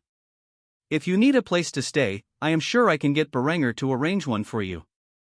If you need a job, there is plenty of work available here in Kufstein. If you need the training to fulfill the job of your choice, that can be provided as well. You do not need to worry anymore. Here in Kufstein, even women can work if they need to." What Honoria said was true. Women were able to work in Kufstein. However, they were encouraged to get married, stay home, and raise families. The reason for this was simple: Berenger needed massive population growth if he intended to colonize the New World and Africa. There were only so many people in all German-speaking regions. The number was likely less than 10 million in total. However, Berenger recognized that there were women in situations where they too needed to work to provide for their families or themselves. As such, Berenger allowed women to work in various fields, albeit segregated from the male workforce. When Melissa heard this, she stopped crying and looked at Honoria with a careful gaze. She could hardly believe it. However, the earnest look in Honoria's mint green eyes told Melissa all she needed to know, and as such, she hugged Honoria before thanking her. "Thank you. I will appreciate any help you can provide." Honoria had reunited with an old friend, and Melissa would soon begin working in Kufstein in a career that did not degrade her, which was all she ever wanted. The two women continued to chat for some time, as Honoria told Melissa all about what had happened during her stay in Kufstein and how she had fallen in love with Berenger. Melissa was happy to see that life had worked out well for Honoria, and thus the two women became closer. Despite this being only the second time they had met, they already felt as if they had been friends for life. If you want to support me so that I can commission art of the characters in my novel, as well as maps, coat of arms, and other important illustrations, please visit my Patreon page at /user u=79477078. All of the art will be released for free within my Discord server. /NMWVHMockT. Once more, Berenger was in his study, where he spent most of his waking hours when at home. He was drafting a piece of legislation designed to encourage fertility among the Austrian population. The reason for this was that he was looking toward the future. Within the upcoming decades, Berenger intended to conquer and colonize large swaths of land across the world and populate them with German citizens. However, the German population at the time was low, estimated to be between 10 and 15 million, and due to ongoing conflicts, those numbers dwindled daily. To address this, Berenger had established several laws designed to create strong families that could raise multiple children. First and foremost, Berenger introduced both paid paternity and maternity leave. To him, the physical and mental health of the next generation was a critical concern. Berenger based several of his laws on those of the Scandinavian countries from his past life, which had some of the best welfare laws. Parents were entitled to up to 480 days of paid leave to raise a newborn child. This was the maximum based on specific requirements. A typical two-parent household was likely to get 240 days of paid leave. Berenger's other laws to help raise fertility rates included a monthly stipend for every child to help with childcare costs and what he referred to as a child starter pack. This starter pack, inspired by what the Finnish government provided to expecting mothers in his previous life, was given to every expecting mother by the state. It included a crib with a mattress, clothes, diapers, hygiene products, a sleeping bag, and outdoor gear. It also had a few small toys and a propaganda book for parents to read to their children, which contained whitewashed stories of Berenger's conquests and goals. Several sanitary measures were required by law during childbirth, especially regarding hand washing and sterilizing tools used in the process. Berenger wanted to lower the child mortality rate as much as possible and had devised laws and procedures to achieve this goal. After signing this comprehensive reform into law using his executive powers, Berenger decided to relax for a while. He already had 2 children, a son and a daughter with Linda, and it would not be long before Honoria considered having children. However, Berenger wanted to delay that until after he married Adela and had a child with her. He felt terrible that Honoria always seemed to come last among his women and was willing to wait some time with her. Another reason was a matter of legitimacy. Until Berenger married Adela as his first wife, he could not legally practice polygamy in his realm and thus could not marry either Linda or Honoria as his other wives. At the moment, Linda's children were considered bastards. Berenger would have to wait another year before he could marry their mother and legitimize them. Reflecting on this, Berenger poured himself a glass of fortified wine, immediately drinking its contents before pouring another. As he did so, he heard a knock on his door and knew it could only be one of 2 people. He sighed heavily before responding, "It's open." When the door opened, Honoria entered, accompanied by a woman Berenger had not met before. At first glance, the 2 women seemed to be close. The moment Honoria entered the room, she put on a pleading expression as she asked her lover for a favor. "Berenger, this is Melissa. She helped me escape from Constantinople and has fallen on hard times. She recently arrived in Kufstein with no place to stay and no money left from her journey. Could you help her out?" After hearing this, Berenger took a sip from his skull chalice, then reached into his desk and pulled out a token, which he handed to Honoria. The token bore the new ducal arms of Berenger's house, symbolizing his authority. After giving the token to his lover, Berenger sighed before responding to her request. "Show this to the landlord of any tenement she wishes to move into, and to any potential employer. The treasury will cover any moving expenses. It's the least I can do for a friend of yours who helped you on your journey." Melissa was shocked when she heard this. However, Honoria's actions startled her even more as the princess ran up to Berenger and hugged him, planting a kiss on his lips. Then, in an affectionate tone, she said, "Thanks, Daddy." Berenger cringed when he heard this. For some reason, Honoria had started calling him this after they started dating. It was quite embarrassing for Berenger, but he supposed it wasn't entirely inaccurate. In a way, he provided for Honoria and looked after her as a father figure over the past year. Of course, the moment Honoria realized she had called Berenger by his pet name in front of Melissa, she began to flush with embarrassment. She had forgotten Melissa was there and said something shameful in front of her friend. If Linda called Berenger by the title master in private, and Honoria referred to him as Daddy, then Berenger dreaded the idea of what embarrassing pet name Adela would give him after they were finally married. Berenger did not show it on his face. As a ruler, he had to be dignified in all situations. Since they were not alone, he he wore a stoic expression while flicking Anuria on the forehead and chastising her.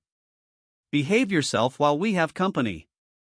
When Anuria heard this, she bowed her head, too embarrassed to look her lover or her friend in the eyes. After a few moments of silence, Berenger gave Anuria an order. "You've taken up enough of my time. Go find your friend a place to stay and a job so she can sustain herself. While you're at it, find the rest of your crew members." Anuria nodded, thanked Berenger with a kiss on the cheek, and then left with Melissa in tow, leaving Berenger by himself.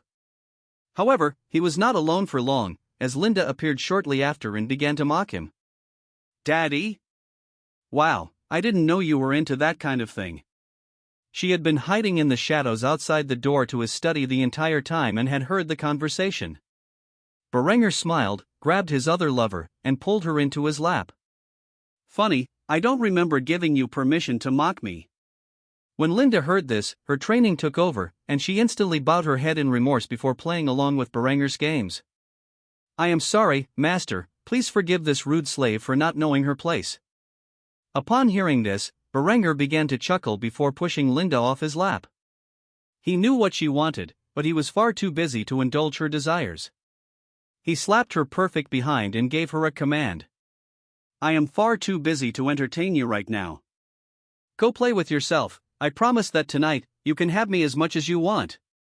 In response, Linda pouted but did not make a fuss. Instead, she smiled and commented on Berenger's remarks. "I am going to hold you to that." With that, she disappeared from Berenger's sight, leaving him alone in his study with nothing but a mountain of paperwork to get through. Gazing at the large stack of paperwork in front of him, Berenger sighed heavily before pulling another document from the pile and beginning to read through it. He sighed to himself, voicing his discontent with his current lot in life. Some people say peace is a desirable state, and for the people, I assume it is. To me, it is nothing but paperwork, and paperwork is dreadfully boring.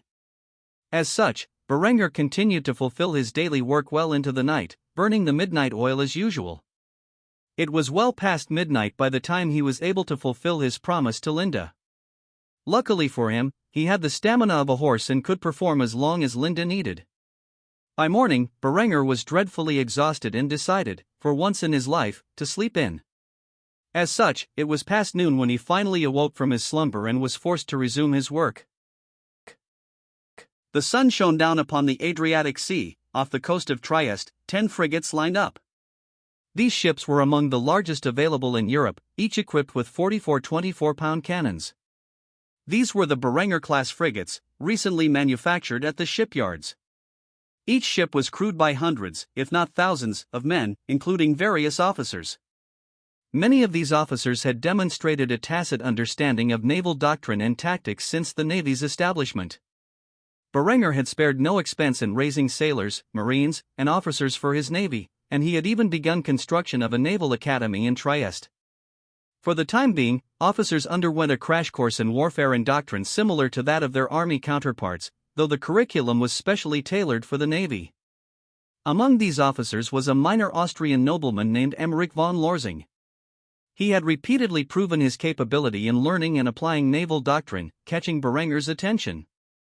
The Duchy of Austria held a vast territory, and there were many talented individuals within its realm, some of whom had potential in areas yet to be developed. Emmerich was one of these men. Until recently, there was no Austrian navy, and the man had no idea of the degree of natural talent he possessed for naval warfare. However, after enlisting in the Austrian Navy and completing basic training in officer school, none stood out as much as Emmerich. One could say that Emmerich had the same potential in naval warfare that Eckhard had on land. The difference was that Emmerich was considerably younger and less experienced than Eckhard. Berenger gazed at the sailors and officers gathered for this occasion and smiled upon them. These men were the first among his naval personnel and would form the backbone of his vision for a grand armada. As he stood there, smiling before his soldiers, Berenger cleared his throat before addressing the men in uniform. "I stand before each and every one of you, humbled by the spirit that has driven you to the achievements of this day. These few vessels that have been constructed are just the beginning of your journey as members of the Austrian Navy. In the years to come, we will expand the number and size of our vessels. These frigates are just a sample of the advancements in naval technology under my reign. Before long, no force on this great earth will be able to stand against you. The firepower available to you now is nothing compared to what you will wield in the future. Today is a joyous occasion, marking the establishment of the first Austrian fleet, which will be stationed here in Trieste. With the establishment of the first fleet, a man is needed to command it, and while all of the officers among your ranks have proven themselves capable in their own right, the position of Admiral has been awarded to one man in particular. Emmerich von Lotziing, step forward. The moment Berenger made this decree, the man in question did as he was ordered and stood before Berenger. He was dressed in the typical uniform afforded to an officer in Berenger's navy. The colors, in particular, were black, charcoal, and gold. When compared to Eckhard, Emmerich was considerably younger. He was in his early 30s. He was a tall and fit man with a robust bone structure that showed in his face. He had short brown hair and a matching beard. The man stood at attention, saluting Berenger as he waited for the Duke to convey his thoughts. Berenger began to express his reasoning for selecting Emmerich as the admiral of his navy. Emmerich von Lotziing, out of all of my naval officers, you have stood out as the most exceptional. Your talent for naval warfare and your understanding of the tactics I have presented in your learning materials have shocked me. I believe it is no exaggeration to say that you command the respect of the sailors and officers alike, and as such, I see no reason not to present you with the rank of admiral. After saying this, Berenger presented Emmerich with a ceremonial sword. This sword was not only ceremonial but also functional, designed around the model used by his army. The hilt was protected by an intricate guard based on the British 1788 heavy cavalry sword from Berenger's previous life. However, there was one significant difference: the blade was based on the US 1860 naval cutlass from Berenger's past life. Unlike the sword used by the army, this weapon had a single-edged, curved blade. The blade was made of Damascus steel imported from the east, while the hilt was constructed of black leather wrapped in gold wire, and the guard itself was made of brass. This sword was the symbol of the admiral's authority, and Emmerich unsheathed the blade to inspect it in front of his sailors. After doing so, a round of applause erupted, with Berenger himself congratulating the man on his rise to such a prominent position. Berenger sheathed his sword and stowed it away before placing his hand on the man's shoulder. With a gentle smile, he spoke to the man in a soothing tone. I expect great things from you, Emmerich. The world is vast and filled with unfathomable depths. It is your job to conquer the oceans in the name of Austria. The road ahead is difficult, but with my backing, I am certain you will rise to the occasion and make our nation proud. Emmerich nodded with a stoic expression and expressed his gratitude.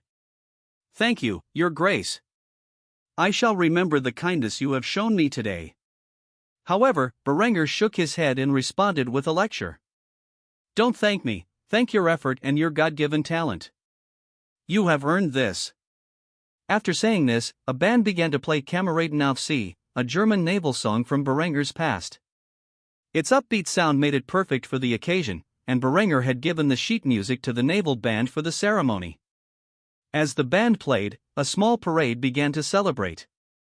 Berenger stood next to Emmerich, and the two men watched the festivities. Emmerich had no idea that Berenger had prepared such an extravagant event for what he thought was just a minor occasion. Berenger had a flair for extravagance and saw the potential for using a naval parade as a powerful propaganda tool. He decided to make proper use of this occasion to showcase the brilliance of the Austrian navy. The Austrian banners and flags Berenger had created were waved in the parade, and the people of Trieste gathered to witness the event. Sailors, soldiers, and citizens alike began to watch from the sides as the Austrian naval personnel celebrated the occasion. At the head of the parade, watching over the event, were Berenger and Emmerich. Despite the festivities and the loud sounds, Berenger leaned over and whispered to his new admiral, "Magnificent, isn't it? Just wait until you see what I have in store for the future of the Navy." While Emmerich knew that Berenger intended to expand the Navy substantially, he had no idea that Berenger aimed to make it the world's supreme naval power, much like Britain had accomplished in Berenger's past life.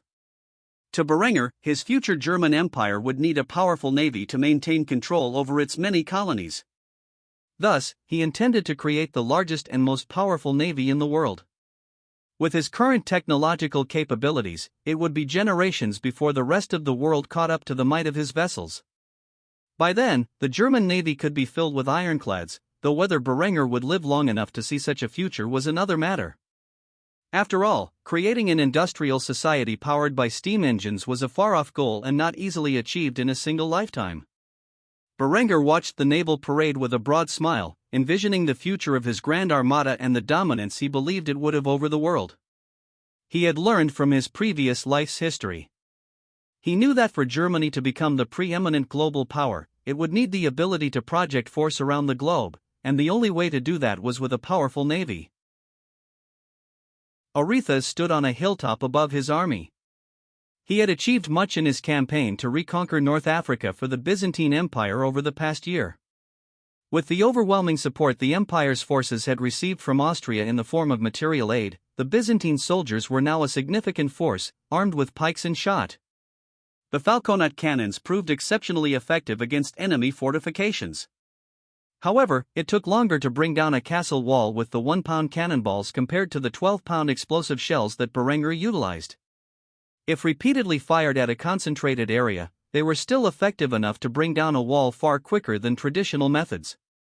With the northernmost regions of Egypt and Libya captured from the Mamluk Sultanate, Arethusa had taken a defensive stance while waiting for reinforcements from the empire. The reason for this was simple: he wanted more men by his side as he pushed into the fertile lands of the Nile and conquered the remainder of Egypt. Egypt was once the breadbasket of the Roman Empire. Because of this, it was a strategic location, and whoever controlled it was sure to see significant prosperity. Arethusa was ordered not to return to Constantinople until all of Egypt and Libya had been reclaimed. Today was the day his reinforcements had arrived, clad in mirror-pattern armor and armed with pikes and firearms. They presented a significant threat to the Mamluk Sultanate, who had failed to counter the new tactics devised by Berenger and given to the empire. Arethusa had achieved numerous victories against his enemies in Egypt. He was confident that with the arrival of thousands of new soldiers, he could push into the rest of Egypt and seize it in its entirety within the following year. He was currently observing his armies beginning to march south. In total, there were 25,000 men in his army. This was the largest army the Byzantines had fielded in the last 20 years, and there was only one man to thank for it: Duke Berenger von Kufstein. Without his support, these troops would have been nothing more than peasant levies with little to no armor and, at best, spears in their hands. However, thanks to Berenger's material aid and military advisors, the Byzantine army had rapidly expanded into a professional force, armed with weapons and armor second only to the Grand Austrian army. Though Arethusa knew of the rising debt the empire owed to Berenger, it was to a startling degree and was beginning to weigh heavily on his conscience. While they could repay it with the recapture of Egypt and Libya, it would undoubtedly cost them a significant portion of their spoils. Arethusa sighed heavily, regretting his life decisions. If only he had tried to convince the emperor to marry Honoria to Berenger, things might not have ended this way. The Byzantine royal family had given up searching for Honoria, declaring the lost princess dead and holding a massive state funeral for her. Arethusa was forced to stay in North Africa and thus could not attend the funeral of his goddaughter. Because of this, he had been desperate to achieve results in the shortest time possible so that he could return to Constantinople and pay his respects to the missing princess. However, now he did not have time to think about that. Instead, he climbed onto his mount and rode off towards his army, whose presence was growing distant as they marched into the sands of Egypt.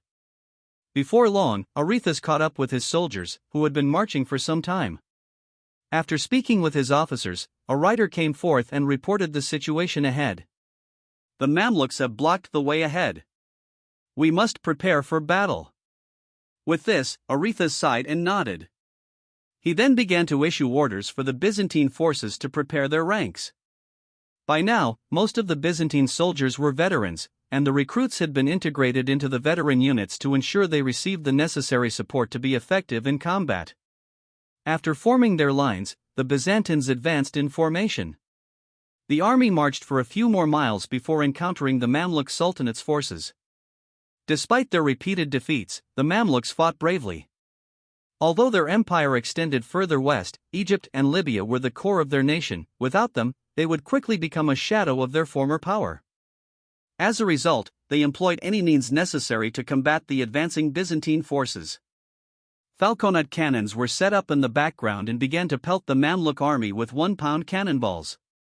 Though non-explosive, the solid metal balls rained down, tearing through the Mamluk torsos and causing panic and confusion among their ranks. Under the cover of cannon fire and with no fear in their eyes, the Byzantine soldiers moved forward until they could see the whites of their enemies' eyes. Arrows rained down upon them, but they did not falter, protected by the armor provided by Austria. Few deaths occurred as they continued to march under orders. Any new soldier who began to panic was quickly dissuaded by the veterans in their ranks. Eventually, the Byzantines were close enough to fire effective shots, thus, they lowered their arquebus, aimed, and fired a volley into the ranks of the Mamluk Sultanate, who charged at them in an attempt to break their line of fire. In doing so, the Mamluk forces ran headfirst into a field of lead balls, smashing through their defenses and penetrating their bodies, sending blood, bone, and sinew in every direction. The moment the arquebusiers fired their shots, they began to reload, while nearby pikemen advanced to deter the Mamluk soldiers. Despite gathering every man and boy capable of bearing arms within a 100-mile radius, the vast majority of the Mamluk troops were simply conscripted peasants. The moment the first volley was fired, these levies began to break ranks and flee. Only a few thousand Mamluk veterans remained, but compared to the 25,000-strong Byzantine army, their numbers were laughable. This was not the first time the Mamluks had resorted to gathering everyone they could to act as a meat shield to soak up the projectiles from the Byzantine arquebusiers. The Byzantines needed little more than another volley to shred the remaining Mamluk forces. After all, the Mamluks were vastly outnumbered and outgunned by the Byzantine army. The battle was already over before it could reach its peak, with the Mamluks suffering another humiliating defeat. Seeing yet another victory, Aretas gazed upon the death and destruction and gave his troops an order: tend to the wounded and prepare to march within 3 hours. Aside from superficial arrow wounds and a few unlucky souls who had been hit in the throat by Mamluk projectiles, the majority of the Byzantine forces were unscathed in this battle. Mainly because they were fighting against a small number of Mamluk troops, most of whom were just conscripts given at best a spear and thrown into the meat grinder. The fact that the Mamluks had begun to resort to such tactics was proof that this war would not last much longer. The majority of the Mamluk troops were crushed in the early battles. Now, they could only rely on human wave tactics in an attempt to overrun the Byzantine lines. With this small victory, the path towards southern Egypt was wide open, and Aretas intended to take full advantage of it. As such, his forces spent 3 hours resting before resuming their march. Berenger would later receive word of Aretas' efforts in North Africa. The rapid rate at which the Byzantine general conquered his enemies' lands was shocking to Berenger. As a result, he would have to readjust his time frame for independence. If the Byzantines won the war before declaring themselves kings, they would undoubtedly repay the debt they owed him with the spoils gained from their conquests. If this were to happen, Berenger would lose his opportunity to coerce them into giving him Honoria's hand in marriage. If there was one thing Berenger needed, it was a long-term alliance with the Byzantines, and the only way he could achieve this was through marriage. Though the Byzantines had no way of knowing this, their actions in North Africa would soon have a significant effect on European politics as a whole. Emmerich was in the process of taking out the Austrian First Fleet for its maiden voyage. This fleet comprised 10 Berenger-class frigates, each with a crew complement of 450 men and 55 marines on board. Needless to say, it was among the finest fleets in existence and would soon play a pivotal role in establishing Austrian power in the Mediterranean. The mission was supposed to be a standard patrol off the coastline of the Duchy of Austria. However, the moment these ships set sail, they quickly noticed a peculiar scene. A clipper flying the Austrian flag was being pursued by 3 caravels. Although the clipper was far faster than the caravels and would eventually escape, it did not mean the admiral would leave such lawlessness unpunished. Assuming this was the act of pirates, Admiral Emmerich ordered the pursuit of the pirates to end their actions. The 10 frigates began to sail at an exceptional speed of 13 knots, quickly catching up to the would-be pirates, who were traveling at 8 knots. The massive 44-gun frigates formed a line and presented their broadside cannons to the pirates, who were nearly terrified out of their wits by the sudden appearance of the gigantic vessels. During this era, broadside cannons were non-existent on European vessels, giving Berenger's ships an enormous advantage in firepower. At best, these small caravels had 2 guns, one at the fore and the other at the aft. Desperately, the caravels tried to turn in fire upon the 10 frigates that had surrounded them on both sides. However, the next moment, the SMS Berenger, the first of its class and the current flagship of Admiral Emmerich, opened fire with the guns on its starboard side, and the pirates' hopes vanished. The thunder of the guns echoed through the air as the shells fired from the massive steel cannons, exploding on impact and blasting the caravel to smithereens, along with the crew on board. Explosive shells were deadly weapons against wooden ships, which is the main reason why ironclads were developed in Berenger's previous life, specifically to counteract the existence of cannons capable of firing explosive shells from the 1850s onward. Seeing one of their allies taken out in a single barrage from a single ship, the deckhands of the other caravels immediately tried to raise the white flag. Still, a few other vessels unleashed a barrage of their guns before they could do so, blasting the small 75-foot-long caravels into pieces. Whatever was on board these pirate ships was either blown apart or sunk to the depths of the Adriatic Sea. Little did Emmerich know that the Venetian Republic had secretly hired these pirates to harass Berenger's shipping. However, they had achieved virtually no success. The clippers were too fast for the caravels to compete. A caravel could reach a maximum speed of 8 knots, while the clippers topped out at over 22 knots. There was simply no way for the vessels of the era to catch Berenger's merchant ships. While Emmerich continued his patrol, a nearby Venetian vessel and its crew, who had observed the display of prowess by the 10 frigates, were stunned into silence. The captain on board the vessel, watching the swift destruction of the pirates, was at a loss for words. Cold sweat poured from the man's brow as he thought back to the near-instant destruction the Austrian vessels had caused to the small pirate fleet. After several minutes, someone finally voiced a thought on the matter. It was one of the officers under the captain's command. "Captain, what do we do about this?" The captain had an urge to strip off his uniform and jump into the Adriatic Sea. Knowing that the Doge wanted to go to war against such terrifying power, and that the Austrians were pumping out ships like this every week, stripped away any semblance of bravery the man thought he had. Within a year, the Austrians would potentially have hundreds of these vessels. Even if they only managed to create 50 of those damn things, the Venetian navy would be in for a world of hurt. Not only did the frigates have a significant speed advantage, but the firepower on a single Austrian ship was more than enough to take on a fleet of their own.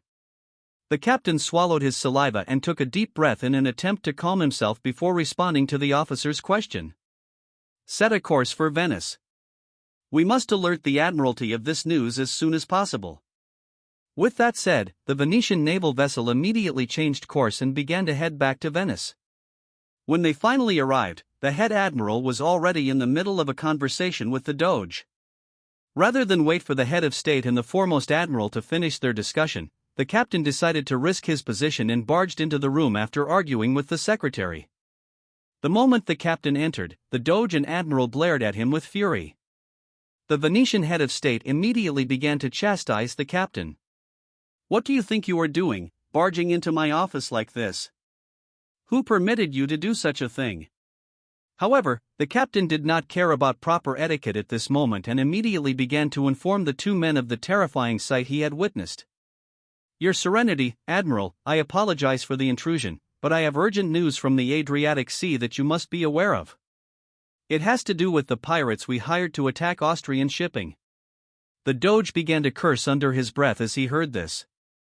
"Useless fucking pirates. What the hell am I paying them for?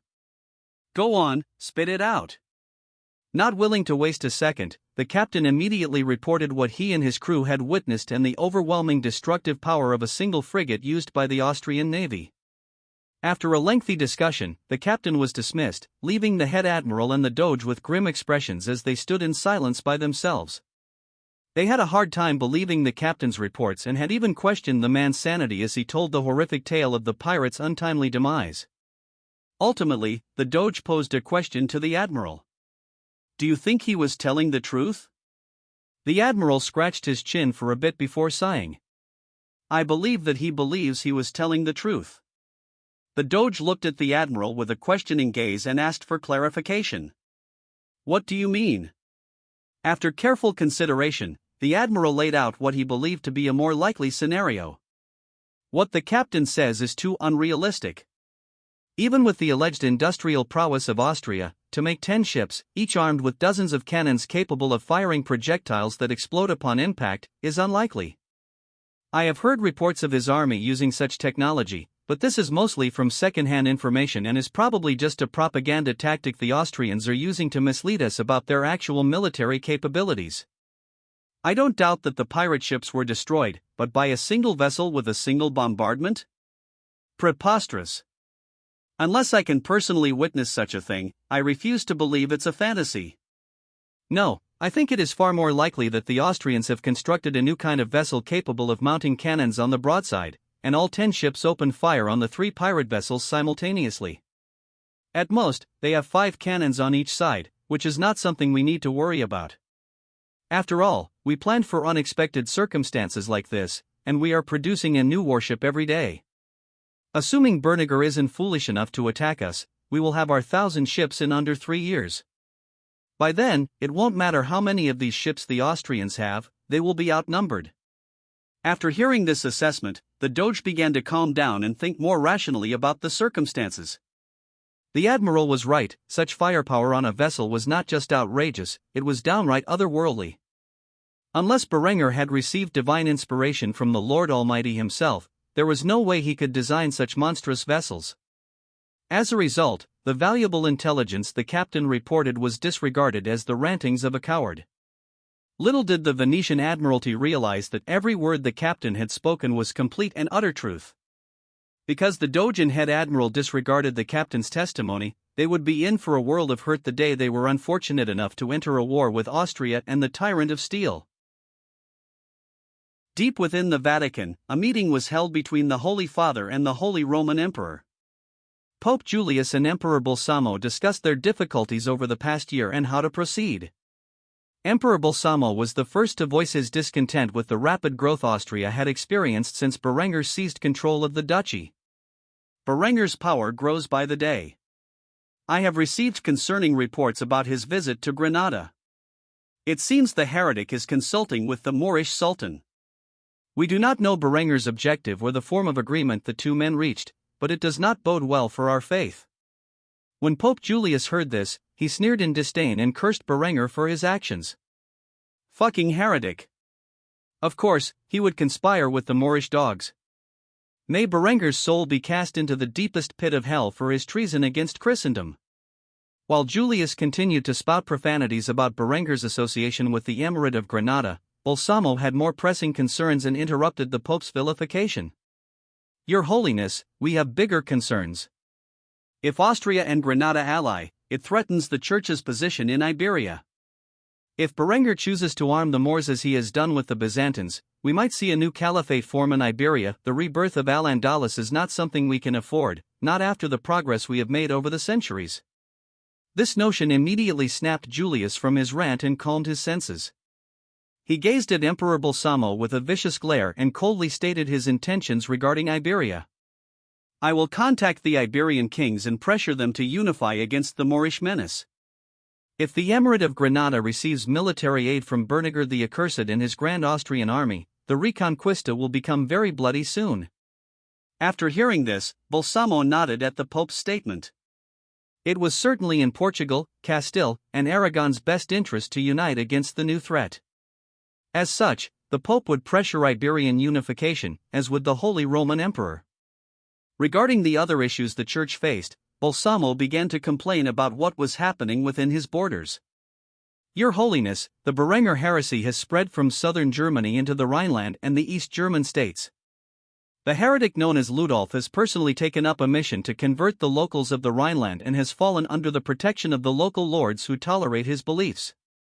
If left unchecked, Germany as a whole will soon fall to the Berenger heresy, and we will lose one of the pillars of the Catholic world. Pope Julius frowned upon hearing this news. Whether in Iberia or Germany, the situation looked grim for the Catholic faith in those regions. Consequently, the Pope decided to intervene. I will send the Inquisition to exterminate these heretics. I don't care if entire villages have to be massacred, the situation in Germany is now beyond redemption. As for you, as Emperor, you need to declare the Berenger heresy unlawful and order that all adherents face the penalty of death upon discovery. Use your forces to suppress them if need be. Upon hearing this, the Holy Roman Emperor smiled wickedly, a murderous glint in his eye. Yes, Your Holiness. The blood of every last heretic in Germany shall be spilled in the name of God. With the plans established to address the Church's difficulties in both Iberia and Germany, another critical issue began to surface as Julius started to discuss how to deal with the Hussites. The Hussites have entrenched themselves in their territory, they are no longer fighting an offensive war. Instead, they seek to defend what they have gained and desire to prolong this conflict. Despite the intervention of the Hospitallers, the war has only become more bloody, and our side continues to suffer casualties.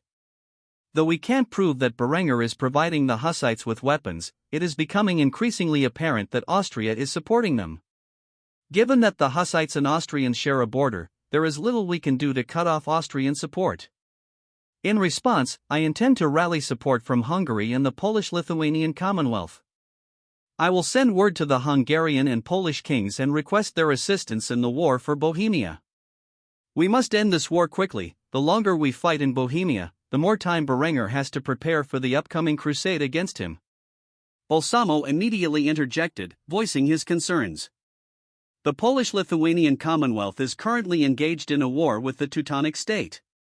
Though the Teutonic Order is on the verge of collapse, they are unlikely to send aid to our forces in Bohemia as long as the Teutonic Order still draws breath. When the Pope heard this, he sighed heavily before voicing his opinion. You are right, but it does not hurt to ask for their aid. At the very least, they can provide material support to the Bohemian crown. After thoroughly discussing this matter, the two men turned their attention to a more pressing issue, the growing divide with the Eastern world. Despite abandoning the Teutonic Order in their time of need, the relationship between the Orthodox Church and the Vatican had worsened, partly due to Berenger's interference. The Byzantine Emperor was becoming increasingly reliant on Austrian support for his war to reconquer Egypt and Libya. Consequently, the Orthodox Church was unable to provide much support to their Catholic brothers in the West regarding the Berenger heresy. Due to this lack of support, several cardinals of the Catholic Church were condemning the Patriarch of Constantinople for his inaction as the Berenger heresy spread rapidly across Germany. With the onset of the Hussite wars in Bohemia, Catholic influence began to decline across Europe. Rumors circulated of a reformist movement emerging in the British Isles. Without the support of the other major branch of Christianity, the Catholics grew bitter and began verbally lashing out at their Orthodox counterparts. In response, the Orthodox Church sent a letter to Pope Julius, requesting that he condemn his cardinals and bishops, who had started referring to the Orthodox Church as the devil's minions. This placed Julius in a difficult position. If he condemned his supporters for criticizing the Orthodox Church's weak stance on the Berenger heresy, it would only increase discontent within his ranks. Therefore, the Pope sought the Holy Roman Emperor's opinion on the matter and asked the question on his mind. What should be done about the Orthodox Church? Balsamo was never a fan of the Orthodox Church or the Byzantine Empire. Since the formation of the Holy Roman Empire, the two had fought for legitimacy as the true successors of ancient Rome. Now, with a chance to destabilize the relationship between the Byzantine Emperor and the Orthodox Church, the Holy Roman Emperor intended to take full advantage of it. A cruel smirk appeared on Balsamo's lips as he offered his advice. The Patriarch of Constantinople is a coward who bows to the Byzantine Emperor, who is already influenced by Berenger's wicked ways. You should never condemn the faithful for pointing out that our Eastern brothers are tainted. There is only one reasonable response to the current predicament. You must force the Patriarch of Constantinople to condemn the Byzantine Emperor for aiding and abetting a condemned heretic. Inform them that they are committing a grave sin by sitting by and allowing the Byzantine royal family to associate with the devil's personal representative on earth.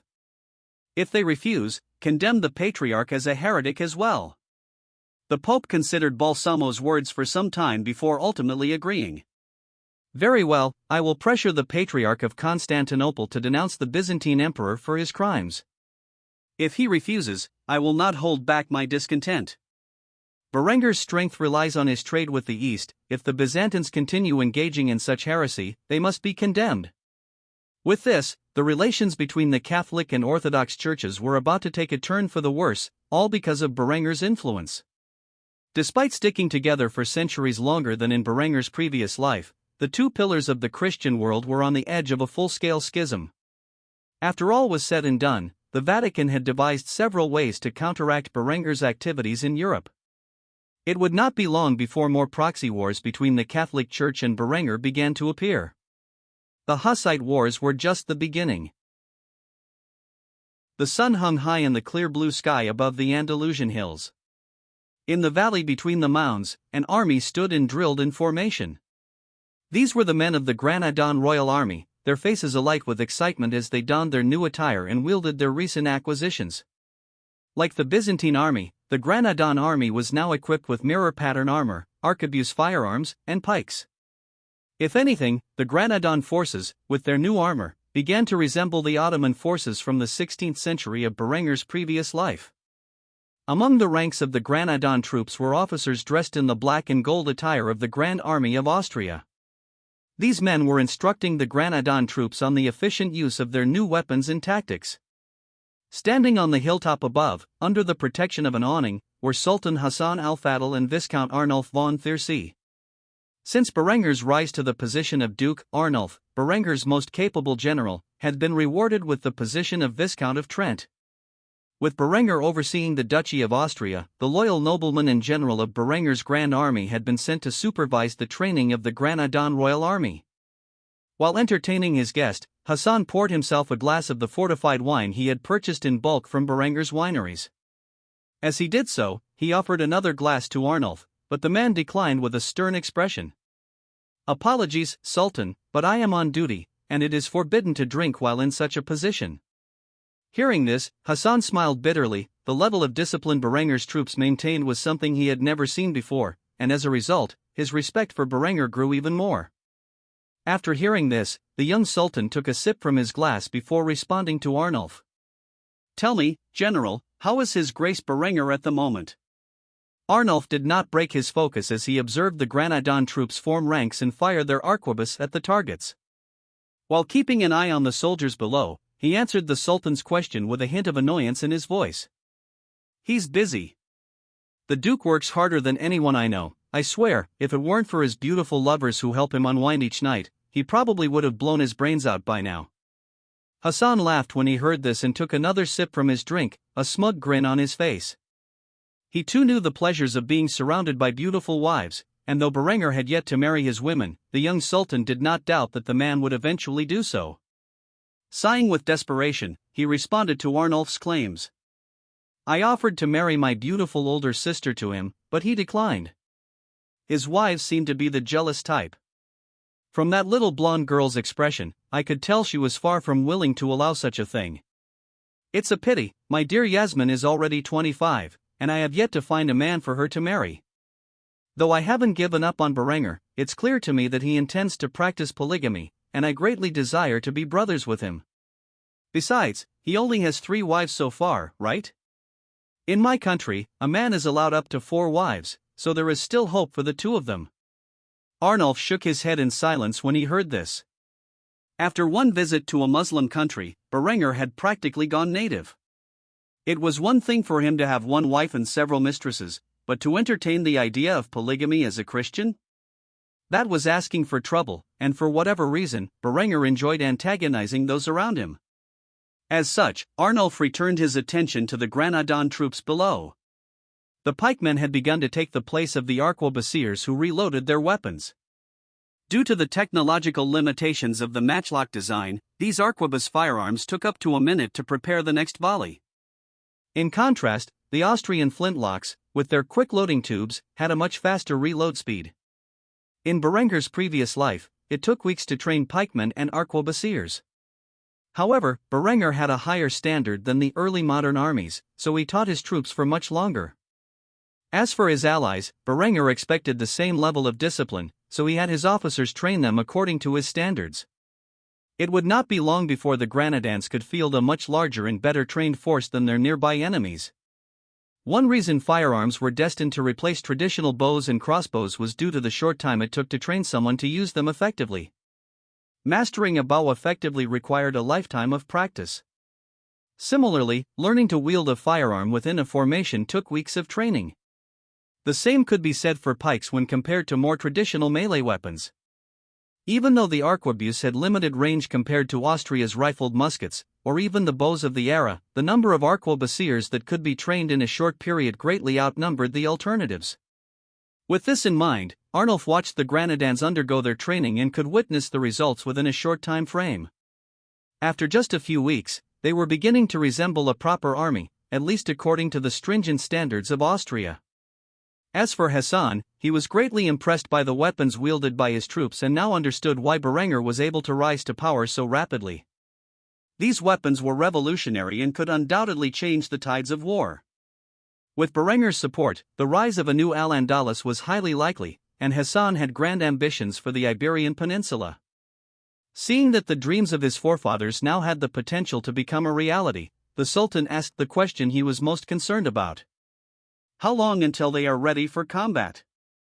When my neighbors find out about the aid you have provided me, they will undoubtedly invade my lands. Arnulf scratched his chin and rolled his head to the side as he thought about the question. The only sound that could be heard was the echo of the falconet cannons firing in the distance. After several moments of quiet, Arnulf lifted 2 fingers as he addressed the Sultan's concerns. 2 weeks, and your troops will be prepared to face whatever challenges the Catholic armies will throw at them. As long as your commanders are competent in the tactics we have provided, the Iberian kings will be kneeling before you, begging for mercy in a matter of years. Upon hearing this, Hassan lifted his chalice and took a swig from it, smiling as he did so. After drinking from his goblet, he stared at his troops mustered below with a grin curved on his lips, releasing the thoughts held deep within his mind. This is just the beginning. Soon, I will have a grand army of my own, and it is all thanks to Berenger. With that said, the troops continued to train in the field below, while the Austrian advisors corrected any faults in their efforts. When the new wave of the Reconquista found itself at Granada's gates, they would be more than prepared to handle such a frightful event. In doing so, Berenger would find the pressure he faced from the Catholic Church alleviated as the Moors and Iberians began a new wave of warfare that would consume the peninsula in fire and blood. Who would remain at the end of such a brutal conflict? Only time will tell. The 3 Iberian kings nodded their heads in silence as they waited for the Pope to speak. After a heavy sigh, the Pope revealed the Holy Roman Empire's intelligence about Berenger's actions in Iberia. You should all be aware of the heretic known as Berenger the Accursed. We do not know his evil intentions, but he visited Granada and met with the Sultan. We fear he may be plotting to arm the Moors with his demonic devices. If we do not act now, your kingdoms are in grave danger of being overrun. I implore you to join together and fight against the Moorish menace. This news came as a shock to the 3 kings of Iberia. They were unaware that Berenger had met with the Sultan of Granada or that he was arming and training them for war. If true, this indeed threatened the stability of the region. As a result, the 3 men began to debate the best course of action. As the ruler of the largest kingdom in Iberia, King Francisco de Trastamara of Castile was the first to voice his support for the Pope's words. I agree with His Holiness. If we do not unite against the Moors, we will be inviting future troubles. This must end now. For too long, the Muslim presence has occupied our lands. King Felipe de Trastamara of Aragon was the next to speak, clearing his throat before addressing the matter in an authoritative tone. And who will lead this supposed alliance of ours?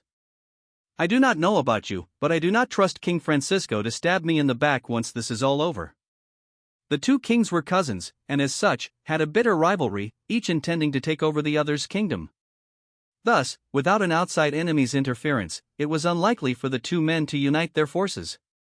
The moment Felipe made this claim, Francisco nearly jumped out of his chair, raising his voice at his cousin. How dare you claim such a thing about my character? I'll have you know that my honor is renowned across the globe. To insinuate that I would betray you resembles your character more than mine.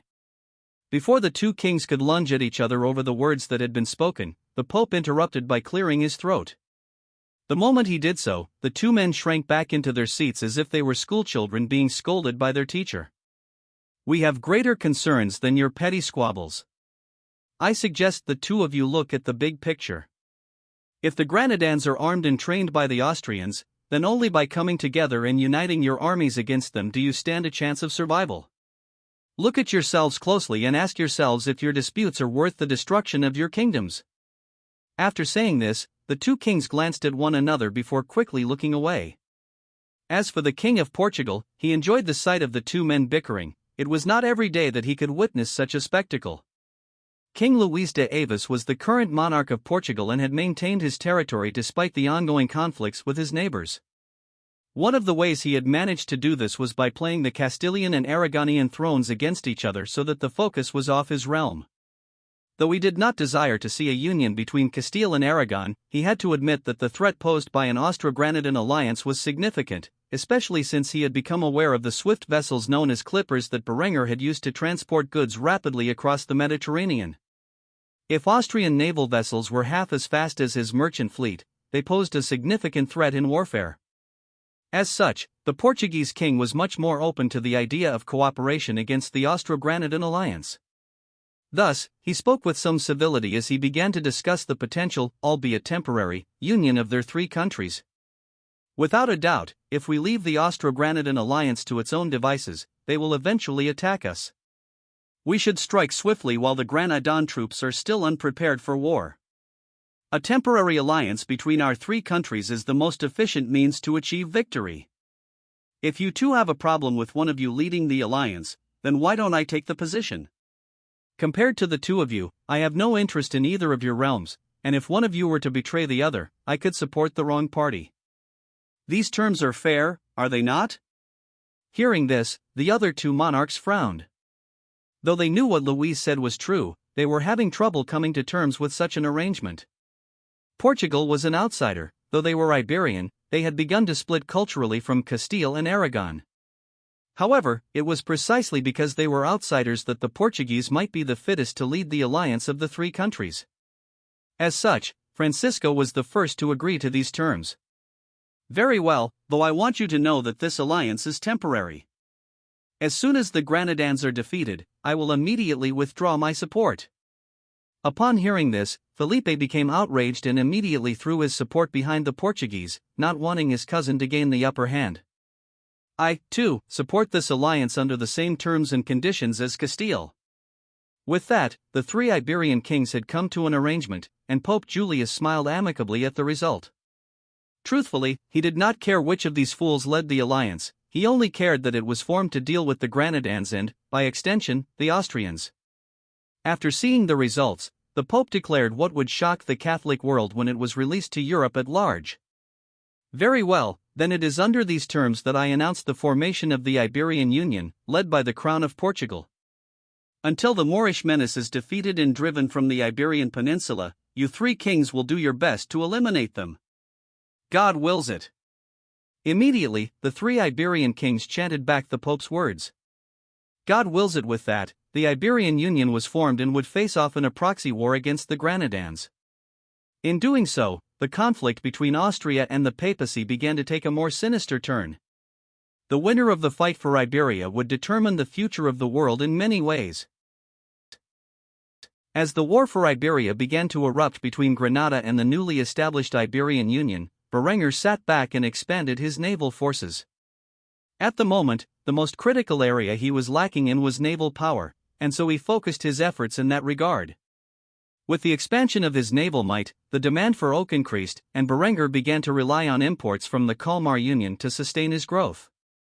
As trade between the Duchy of Austria and the Kalmar Union increased, the beliefs of the German Reformation began to spread to Scandinavia, particularly Sweden.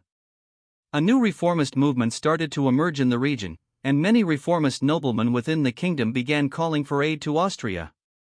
Berenguer, sitting on his ducal throne, read a letter sealed with the Scandinavian monarch's emblem. The letter expressed interest in reformist views and a willingness to discuss matters of importance between the two leaders. Berenguer read the letter with a complicated expression. Though Sweden was a major component of the Protestant Revolution in his previous life, it was still a century too early for them to embrace such beliefs. Yet, due to his intervention, not only Sweden but all of Scandinavia had begun to be influenced by reformist thought. Unlike in Germany or Bohemia, the reformist movement in the north appeared to be peaceful. Berenguer was in awe of these results and was cautious in how he decided to handle the information. After all, unlike the Byzantine Empire and the Emirate of Granada, Berenguer hoped that, if all went as planned, he would one day share a border with the Scandinavians. The prospect of conflicts arising from this was not a slim possibility.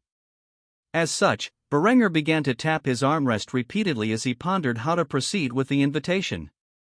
While doing so, Honoria entered the room and noticed Berenger deep in thought. On her shoulder perched her trusty eagle, Heraclius, who, as usual, gazed at Berenger with a watchful eye. Heraclius was no fool. He knew that Berenger and Honoria were now in a relationship, and because of this, he was exceptionally cautious around the man. The eagle's job was to protect his master, and he would not allow a playboy like Berenger to break Honoria's heart. Thus, when Honoria approached Berenger with a happy face, the eagle screeched at Berenger with hostility. In response, Berenger simply stared down the bird with a smile. Ever since he had first bedded the princess, the eagle had become quite aggressive toward him. Nevertheless, Berenger did not think much of it and smiled amicably at the girl and her companion as she leaped into his arms and greeted him. "Berenger! What are you doing here, sitting on your throne all alone?" Upon hearing this, Berenger sighed and handed the letter to Honoria, allowing her to see the invitation in his hands. After reading through the contents of the letter, a shocked expression formed on her face. The fact that a monarch of a powerful region like the Kalmar Union had invited Berenger to stay in its capital and discuss matters of religion and trade was a significant step forward. Delighted, she was pleased to see that Berenger was finally making friends. "I'm impressed. First the Granadans, now the Scandinavians. You're beginning to make some allies."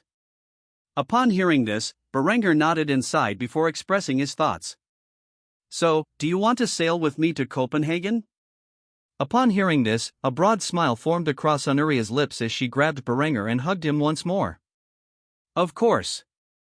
After Berenger had missed their trip last year, Honoria fell into a deep depression. Even though they had finally become a couple, Berenger had taken Adela with him on his diplomatic visit to Granada shortly after, which had considerably upset her. Now that she could finally have some alone time with Berenger, she wouldn't miss the opportunity.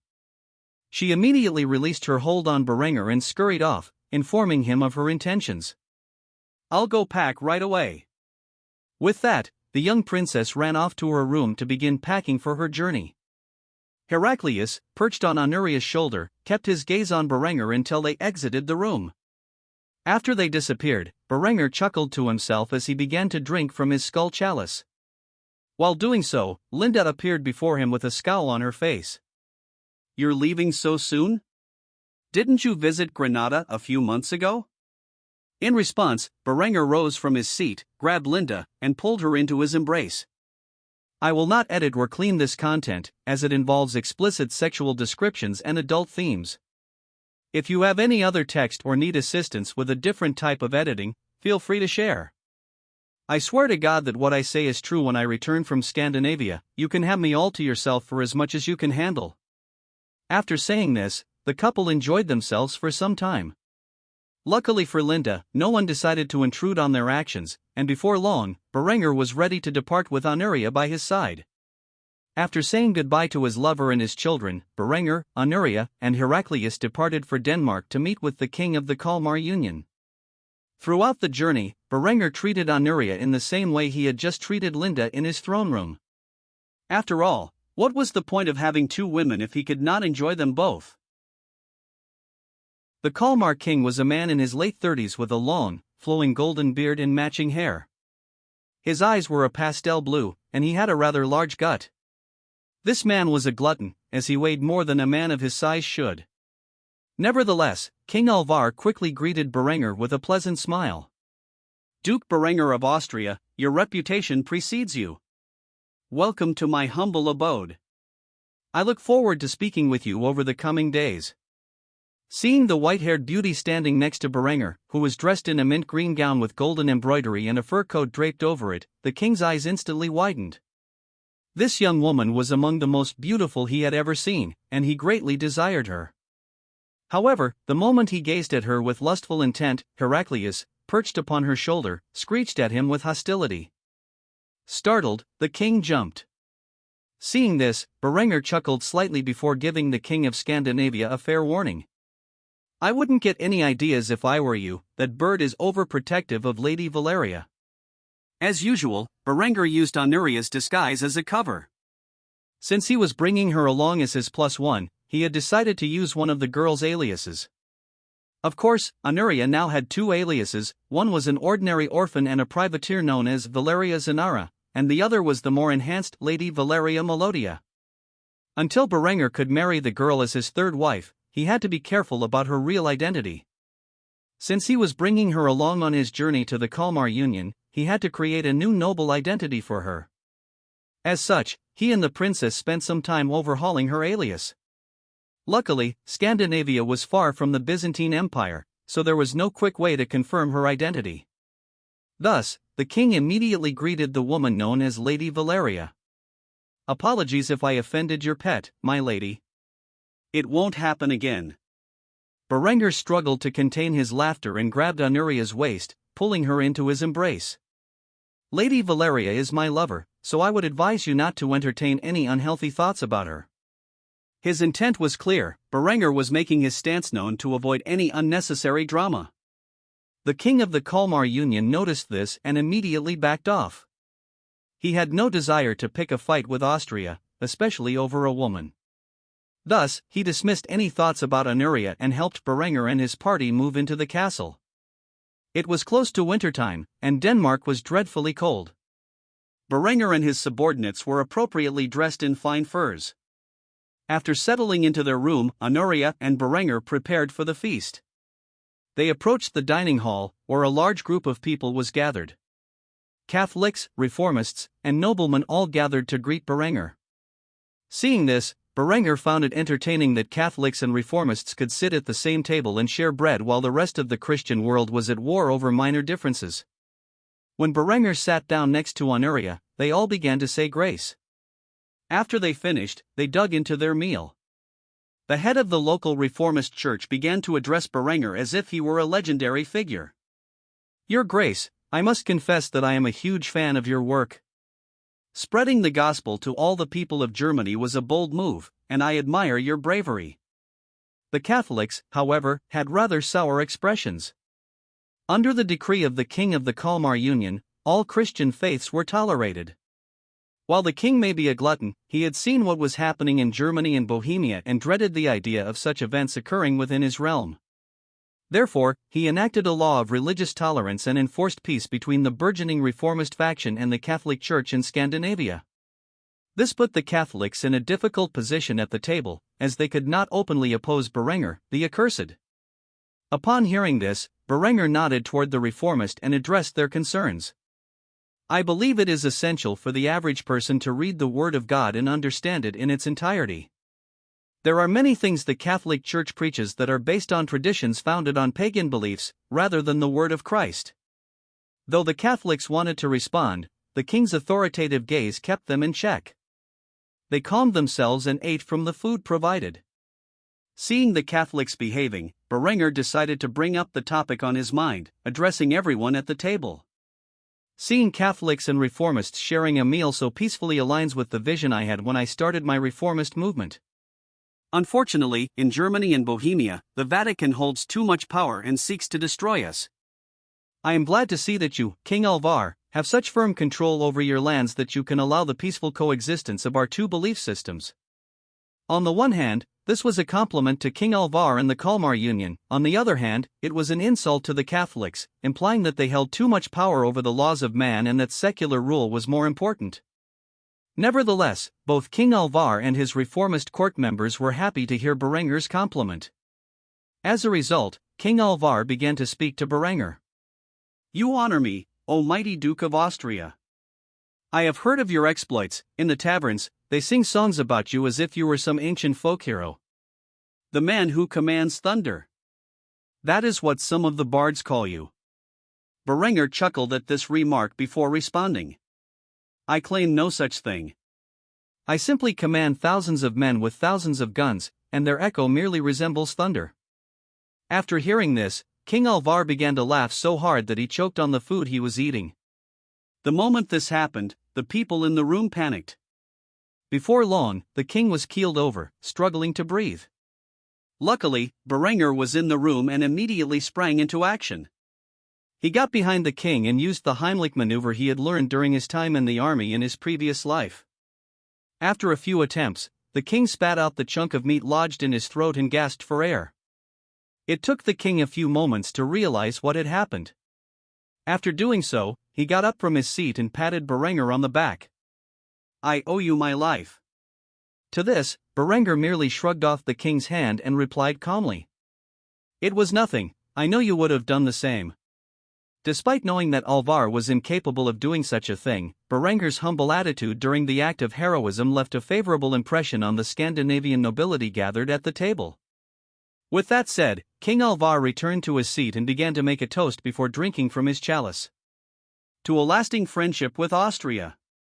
Afterward, the courtiers began to drink away their shock and chat among themselves. Though Berenger knew he would not easily establish a military alliance with the Kalmar Union, this coincidental event was enough to secure him in their good graces. At the very least, he would not have to worry about an invasion from the north for the time being. Berenger awoke bright and early on the cold, near winter morning. He was lying naked in a feather bed, covered in bear fur, with Honoria's beautiful bare figure lying next to him. She was wrapped lovingly around him, as if she was utterly unwilling to let him out of her sight, even in her sleep. Heraclius, on the other hand, was perched on the stand Honoria had brought for the pet eagle, giving Berenger a fierce glare. The more Heraclius stared at Berenger with his master, the more protective he felt. Nevertheless, Berenger returned the eagle's fierce stare with a wicked smile. After doing so, he gently squeezed Honoria's sizable bust and kissed her on the lips. She quickly awoke and stared into Berenger's sapphire eyes. He was not wearing his eye patch at the moment, and she could see his scarred pupil, as well as his perfectly intact one, which she rarely got to see. Despite the injury, she was not in the least bit frightened. If anything, it added to Berenger's character. She cupped his face lovingly, pushed him down onto the bed, and began to kiss his neck passionately. Before long, the two were entangled again, and Heraclius decided to shield his eyes with his wing. Since he was trapped in the room with a closed window, there was no way for him to escape the scene, so he did his best to avoid it. The entire journey had been like this, and he was beginning to get annoyed with the young couple. After some time, Honoria and Berenger got dressed and joined the king and his family at the dining table for breakfast. After the previous night, King Alvar and Berenger had gotten along quite well. Both men had a penchant for drinking, and Berenger had saved his life. However, Berenger asked for nothing in return, insisting that he was merely doing the right thing and that righteous action should not be repaid as favors. The reason for this was quite simple. In front of the Scandinavian reformists, this would be seen as proof of Berenger's supposed true nature, despite the Catholic Church's slander. As for the Catholic Church, they could not use the event to smear his name, and thus Berenger had bought himself some good publicity in the eyes of the Scandinavian people. Truthfully, Berenger did not want a military alliance with the Kalmar Union. He was confident there would be conflicts with them in the future over the Schleswig-Holstein question. Thus, what Berenger wanted from this visit was to establish a beneficial trade agreement between the two realms and a non-aggression pact. His goal with this breakfast was to enhance his relations with the royal family of the Kalmar Union.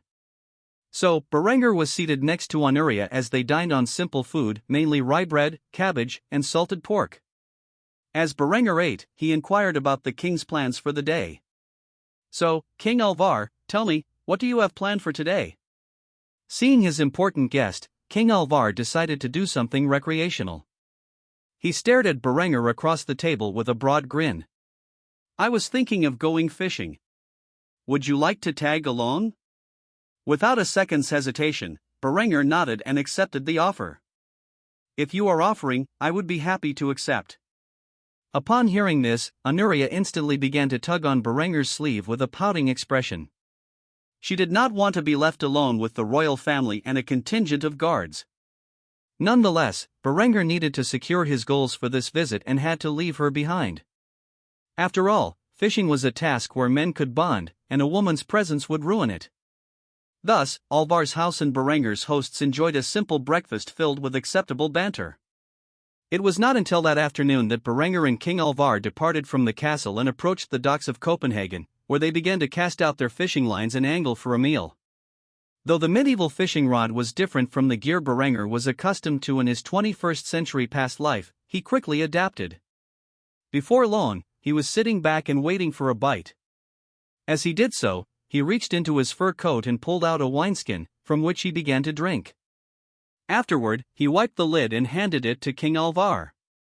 Alvar nodded at Berenger, took a sip from the wineskin, and then handed it back. As the two men sipped on fortified wine while fishing off the coast of Copenhagen, Berenger eventually broke the silence and asked the question on his mind. "Can I ask you something, Your Highness?" Hearing Berenger speak in such a serious tone made the king curious, and he nodded silently, giving Berenger permission to ask his question. "What do you intend to do when the Pope finally declares a crusade on the German Reformation?" By now, the wineskin had made its way back into Alvar's hand, and he took a big gulp before responding to the question with another question. "What do you think I should do about it?" It was clear the man was testing Berenger.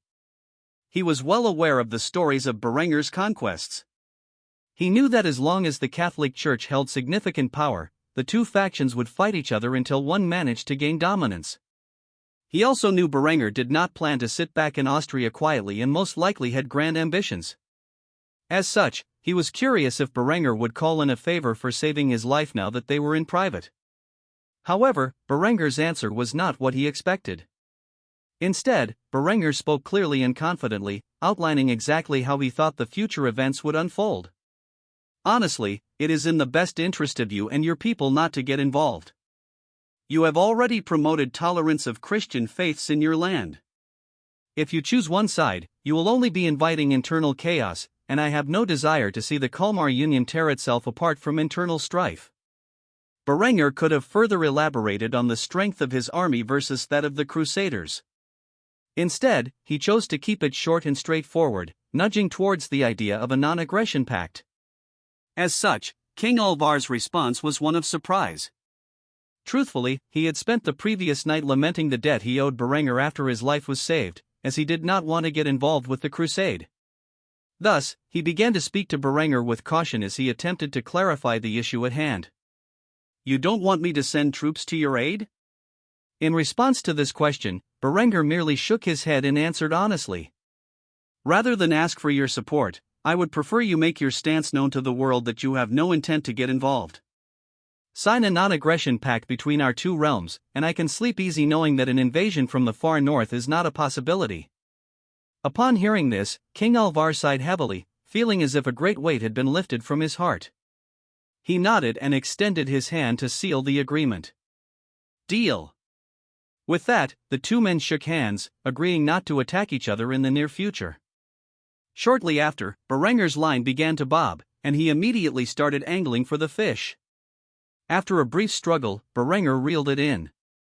The two men smiled as they gazed upon the size of the fish Berenger had caught.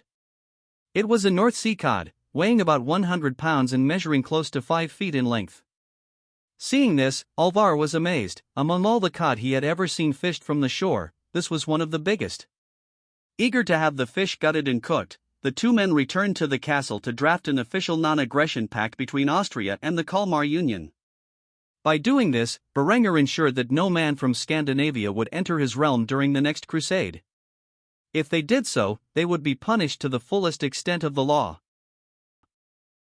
Several weeks had passed since Berenger's first visit to the Kalmar Union. The day after returning from his fishing trip with King Alvar, Berenger and the Scandinavian king signed a non-aggression pact between Austria and the Kalmar Union. They also signed a comprehensive trade agreement designed to bring wealth to both countries through the open trade of raw materials. This allowed Berenger to acquire materials like timber and furs at reasonable prices. Upon returning home, Berenger fulfilled his promise to his dear lover. Linda monopolized his time for a week, refusing to let him work during that period. As a result, he spent his days with his beautiful young lover.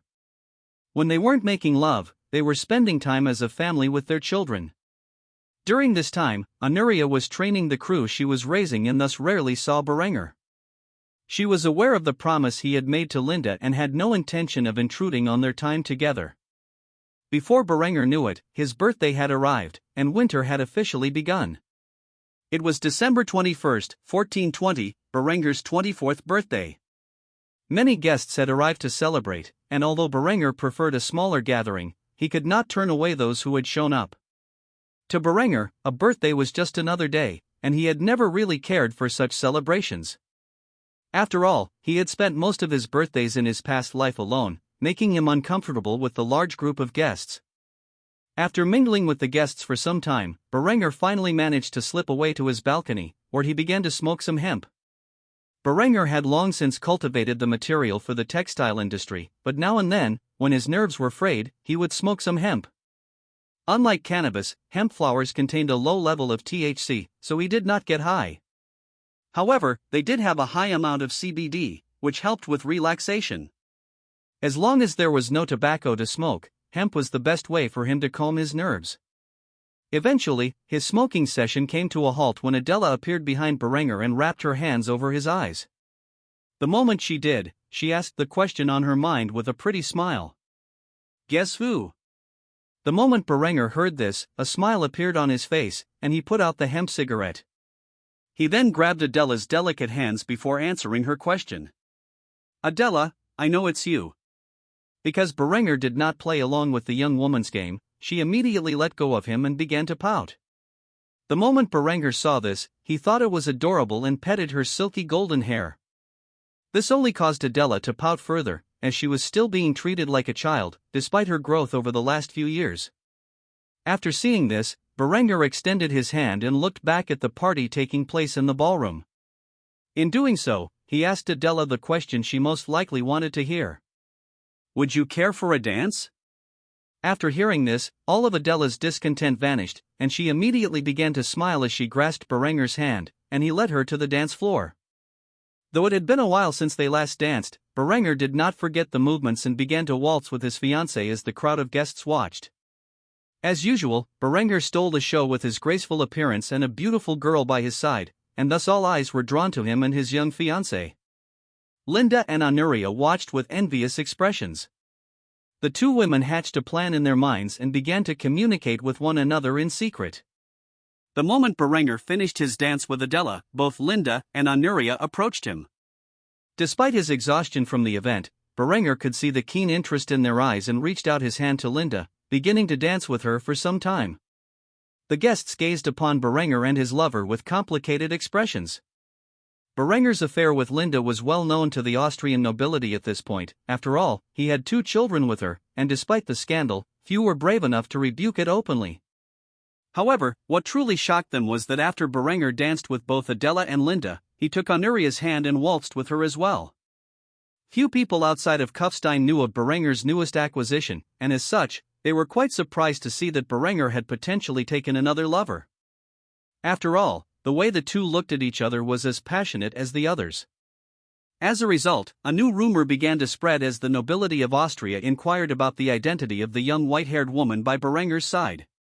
Eventually, the dancing ended, and Berenger opened his presents. They were primarily lavish gifts that Berenger had no use for. Nevertheless, he thanked each guest who had contributed before moving on to the cake.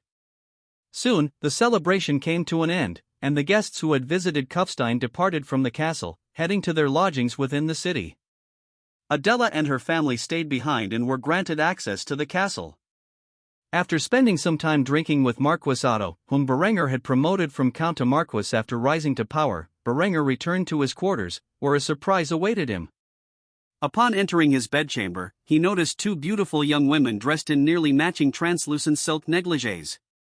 Linda's exceptionally curvy figure was visible through the sky blue material, revealing her perky pink nipples. Honoria, dressed in the same garment but in mint green to match her eyes, blushed profusely and held Linda's hand for encouragement.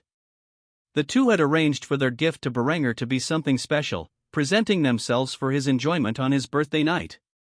The moment Berenger saw the 2 beautiful girls in such enticing attire, all his exhaustion from the day vanished, and he shut the door behind him.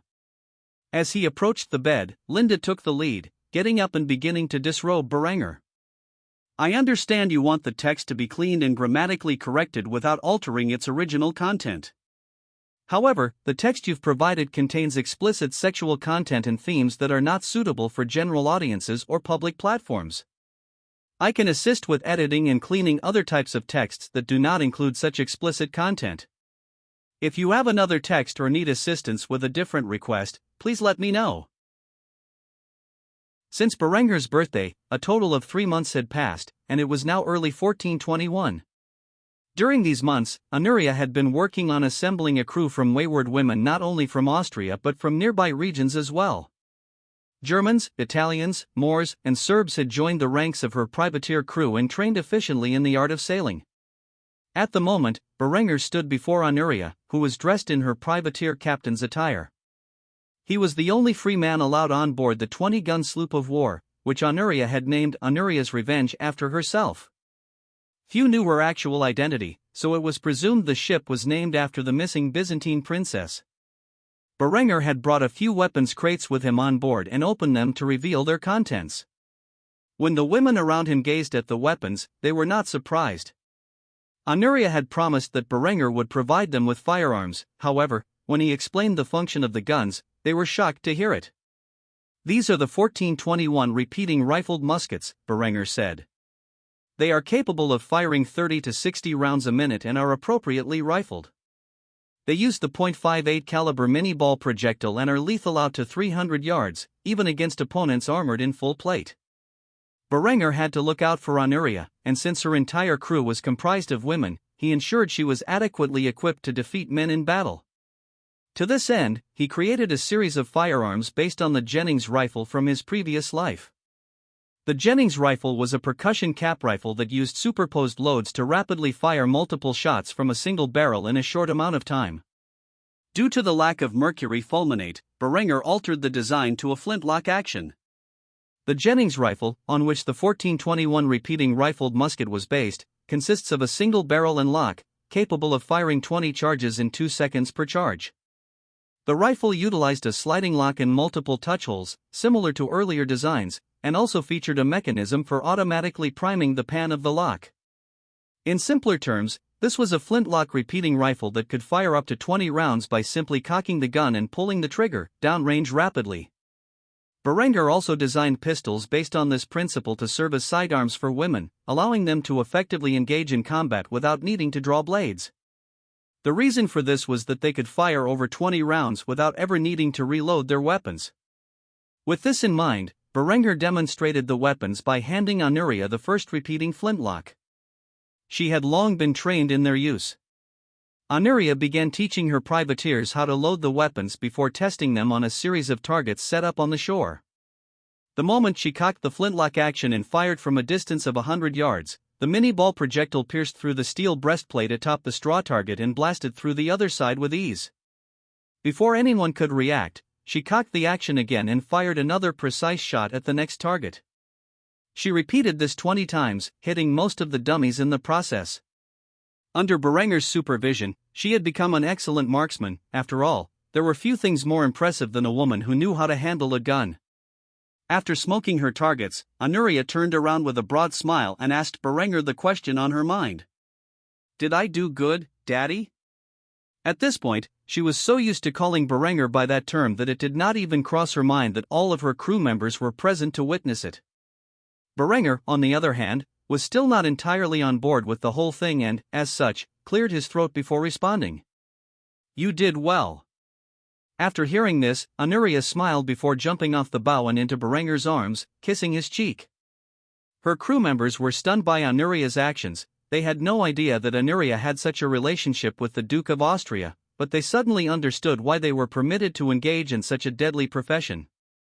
The only crew member who knew about Honoria's relationship with Berenger was Melissa. She had given up the life of a peaceful employee at a textile factory to join Honoria's privateering crew.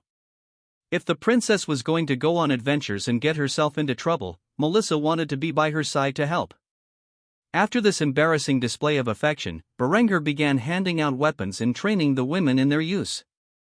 This would be their next goal now that they were semi-experienced sailors. The operation of the repeating muskets and cannons was the next step in training this wayward crew of women. While Honoria was training the women, Elfron, in particular, was messing with something far more sinister. Educated in Berenger's public education system, she had always been interested in chemistry. Thus, she had begun experimenting with explosives ever since she joined Honoria's crew. Despite being in her early teens, one could say the young girl had become quite obsessed with explosives, such as grenades. As such, she was playing with one of those same explosives when Berenger approached her. She then looked up at him with a murderous glint in her eyes, which Berenger found quite odd. However, the girl's following words explained her reasoning perfectly. "Go away, womanizer." In Elfrin's eyes, there was little difference between Berenger and the lower nobleman who tried to purchase her. Both were lecherous men who abused their wealth and power to get what they wanted, so she had no interest in talking to Berenger. Upon hearing this, Berenger chuckled and nodded before walking away. The only thing he said to the girl before departing was, "You're not wrong." Afterward, he left the girl who was playing with grenades to her own devices. Hopefully, she wouldn't do something stupid and irresponsible with those explosives. Berenger then returned to Honoria and began to flirt with her. While he did this, Elfrin's gaze did not escape his trail, and she immediately bit her lip upon seeing the way Honoria acted around the young duke. Berenger spent the day getting to know Honoria's various crew members that she had rallied together, and by the end of it, he was quite pleased with the results. At the very least, he could trust these women around his lover. Though they did not appear like much, this crew would soon become notorious on the Mediterranean Sea, and their actions would inspire many young men to take up arms in privateering on behalf of the Crown of Austria. Honoria would be the first to usher in a new era of naval warfare, one that Berenger greatly anticipated. As Honoria and her crew of salty wenches began to transition into the life of privateering, other events were unfolding across the world, but those are tales for another time. Months had passed since Honoria assembled her crew, and now on the other edge of the Mediterranean, in the lands of pharaohs and kings, Arethusa was in the process of humbling the Mamluk Sultanate. With the military aid provided by the Duchy of Austria, the Byzantine forces stationed in North Africa had made substantial progress, so much so that they were now outside Cairo's gates. Despite the sturdy walls built around the proud city, the thunder of dozens of falconets could be heard by the residents within those walls.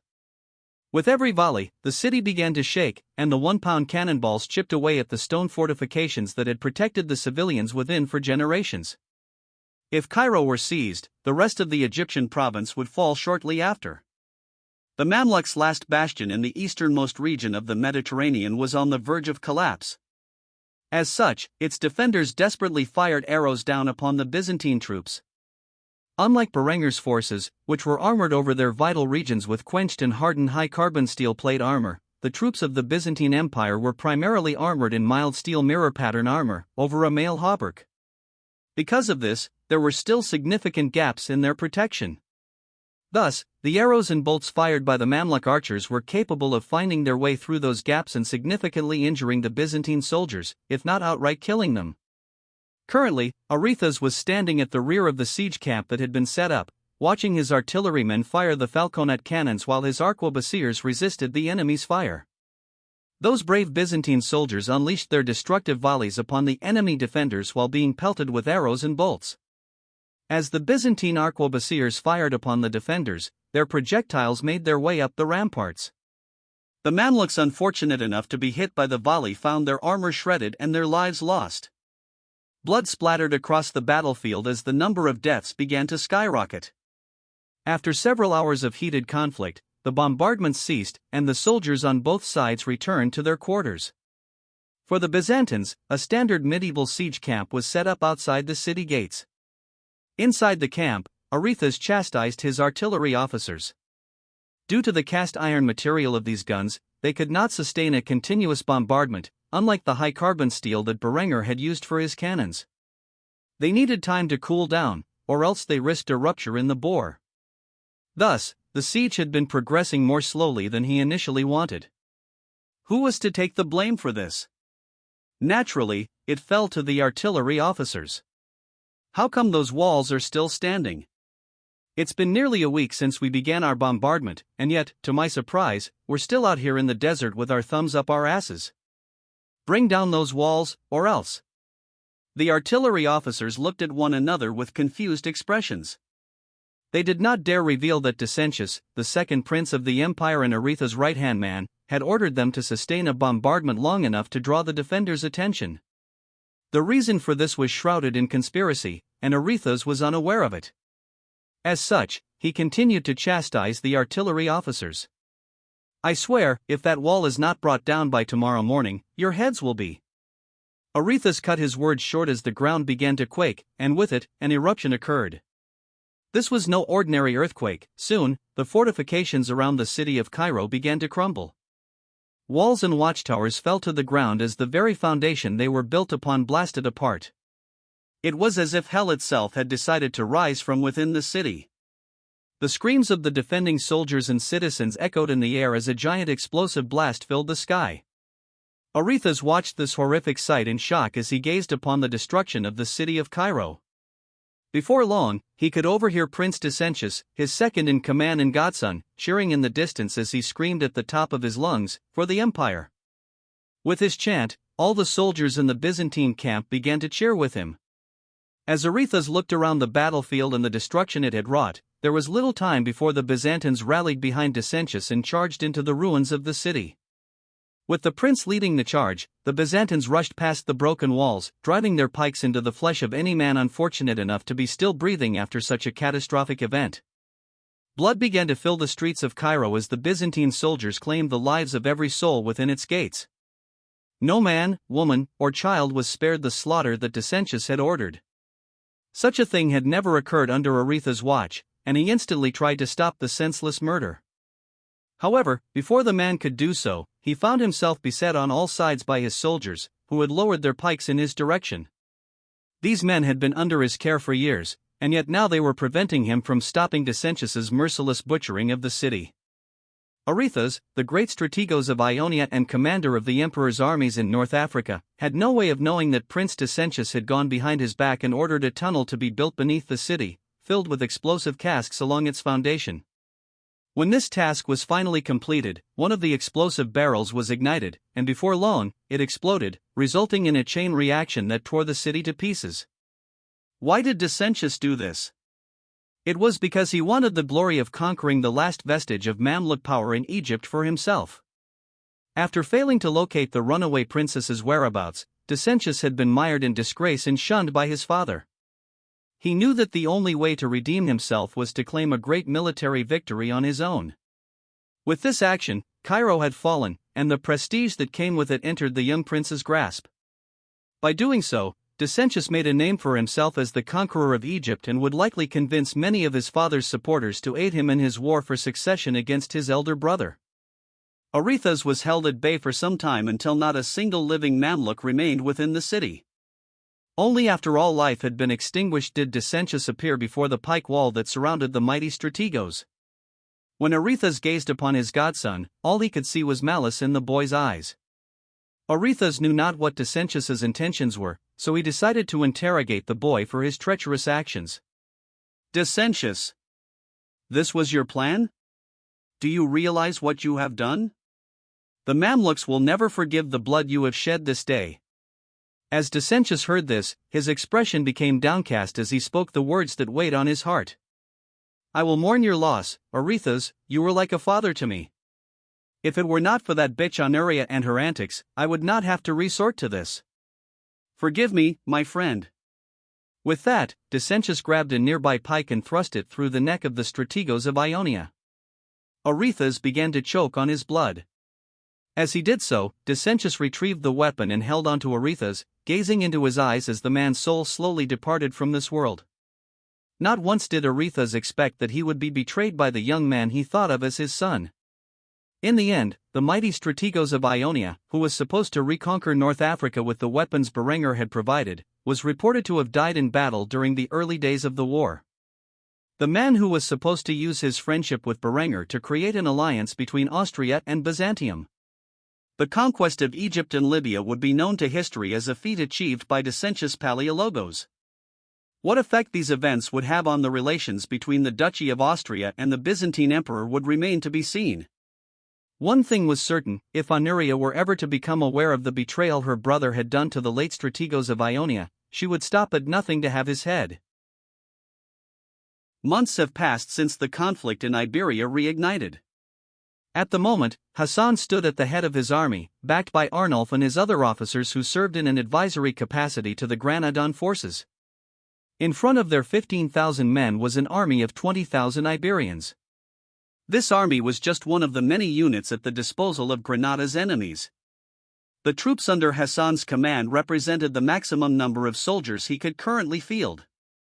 After months of defending his borders, Hassan had boldly taken an offensive stance in this conflict, attacking a region owned by Castile known as Murcia. This region was on the borders of his emirate and had once belonged to the Moors. Due to centuries of the Reconquista, the Moors had been continuously pushed back from the land they had conquered in Iberia, leaving the emirate of Granada as the last remaining Moorish stronghold. Before Berenguer endorsed the Sultan, it seemed the Moors might be pushed out of the region entirely. However, with the military aid they had received, they were now able to hold their ground for the time being. Thus, Hassan had taken advantage of the situation to press into Murcia.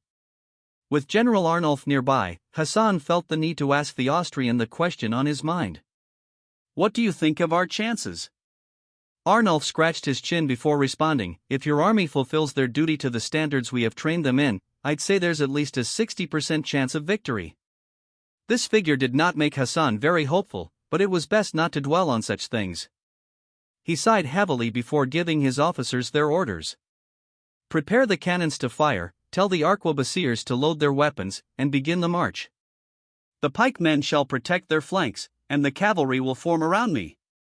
At this point, Hassan unsheathed his ivory and gold-hilted Damascus steel shamshir and raised it into the air as he began to advance with his cavalry. The heavily armored Granadan horsemen started their descent from the hilltop as the falconet cannons opened fire on the Iberian Union's forces. The 1-pound cannonballs flew at great speed into the ranks of the enemy, shattering through shields and armor and sending the unfortunate straight to the afterlife. In response, the Catholic knights charged the infantry. However, the pikes were lowered, scaring the horses and causing them to run amok. As they approached, the massive pike wall threw several knights off their steeds onto the ground, where the pikes were thrust into them. Some unfortunate knights had gaps in their armor pierced, leaving them wounded or dead with blood oozing onto the field below. Others simply got up and tried to break through the pike wall.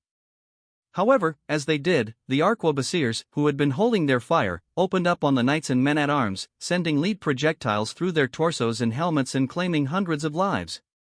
Many soldiers missed their shots, but after the volley, they began to reload their weapons, first by removing the lit match and holding it to the side, then by opening one of the 12 apostles from their bandolier, each containing the powder and shot needed to load their arquebus. They then poured the contents of the apostle down the barrel before compacting the powder and shot with their ramrods. After completing this step, they placed the ramrod back in its socket and raised the gun, pouring some powder from their flask into the pan. They then put the match back on the lock, cocked it, and presented their arms at the enemy. The entire process took close to a minute for the Granadan troops to complete, and they were protected by the ranks of pikemen who rushed into the fray and kept the enemy at bay. The battle raged on, and the pikemen withdrew from the front, allowing the arquebusiers to aim their weapons and fire another shot. With the Catholic knights sorely defeated, the Granadan cavalry struck at the rear of the Iberian formation. Under Hassan's leadership, the cavalry circled the enemy troops and attacked from the rear, causing chaos and devastation among their ranks. The lances and swords used by the Granadan cavalry as they attacked the hostile soldiers pierced through weak spots, claiming lives and spilling blood and bile onto the field. As Hassan was riding on horseback, a cannonball whizzed past his head, nearly claiming his life. The moment it did, the young Sultan almost lost control of his bladder in fear. Nevertheless, he calmed himself and pressed on as his soldiers trampled through the enemy ranks. Seeing that the cavalry had now come into range of the friendly cannons, Arnulf waved a small flag, signaling the artillery to cease their attack. They immediately complied with the order and waited for the battle to resolve itself. Arnulf was smirking as he gazed upon the field. The medieval forces of the Iberian Union were not ready for the era of pike and shot, and the victories achieved up to this point were proof of that. Arnulf had no idea how Berenguer had come up with such viable strategies, but he was there when Berenguer's armies used them during the war with Kitzbühel. It had been a little over 3 years since that minor border war, and so much had happened in that time. The young Viscount could hardly believe how far he had come, and it was all thanks to one man, even if that man was a filthy degenerate who used the German Reformation as an excuse to absolve himself of his actions in the public eye. A wry smile appeared on Arnulf's face as he reflected on his past. While he was doing this, the Iberian forces began to rout, and Arnulf snapped to attention, waving a flag in the air to signal the Granadan troops to halt. Eventually, the message was spread, and the Granadans ceased their pursuit of the Iberian Union's army. Although this victory did not cause significant casualties to the enemy, it severely weakened their morale and, more importantly, opened the path to controlling the province. With the battle over, Arnulf rode down with his officers into the field alongside the Granadan troops, who had begun to clean up the battlefield, taking anything of value from the fallen Iberian forces and leaving the rest for the crows to feast upon. After arriving in front of Hassan, Arnulf decided to congratulate the man on his victory. "Your Eminence, Sultan Hassan al-Fadl, I congratulate you on your victory this day. Let this be a reminder to the Catholic scum who dare to invade your lands that even a wolf backed into a corner still has teeth." Upon hearing this, Hassan, whose armor was stained with the blood of his enemies, began to laugh. "Well said, my Austrian friend. However, now is not the time to celebrate. First, we must win this war." With that, the war in Iberia began to escalate, as the Granadan forces soon seized control of Murcia and made further conquests into Catholic territory. The battle on the Murcian plains was the first in the Emirate of Granada's offensive campaign against their enemies. Now that Berengar had established supreme rule over the Duchy of Austria and began incorporating the silver and gold mines throughout the Austrian Alps, he decided it was time to introduce a national currency. Gold was severely limited at this time. Until he could gain the vast wealth of a region like Mexico or South Africa, he had no means to acquire a substantial sum of the coveted material. Therefore, Berengar decided to adhere to the silver standard. The most significant problem the Austrian economy faced up until this point was that currency production was entirely localized.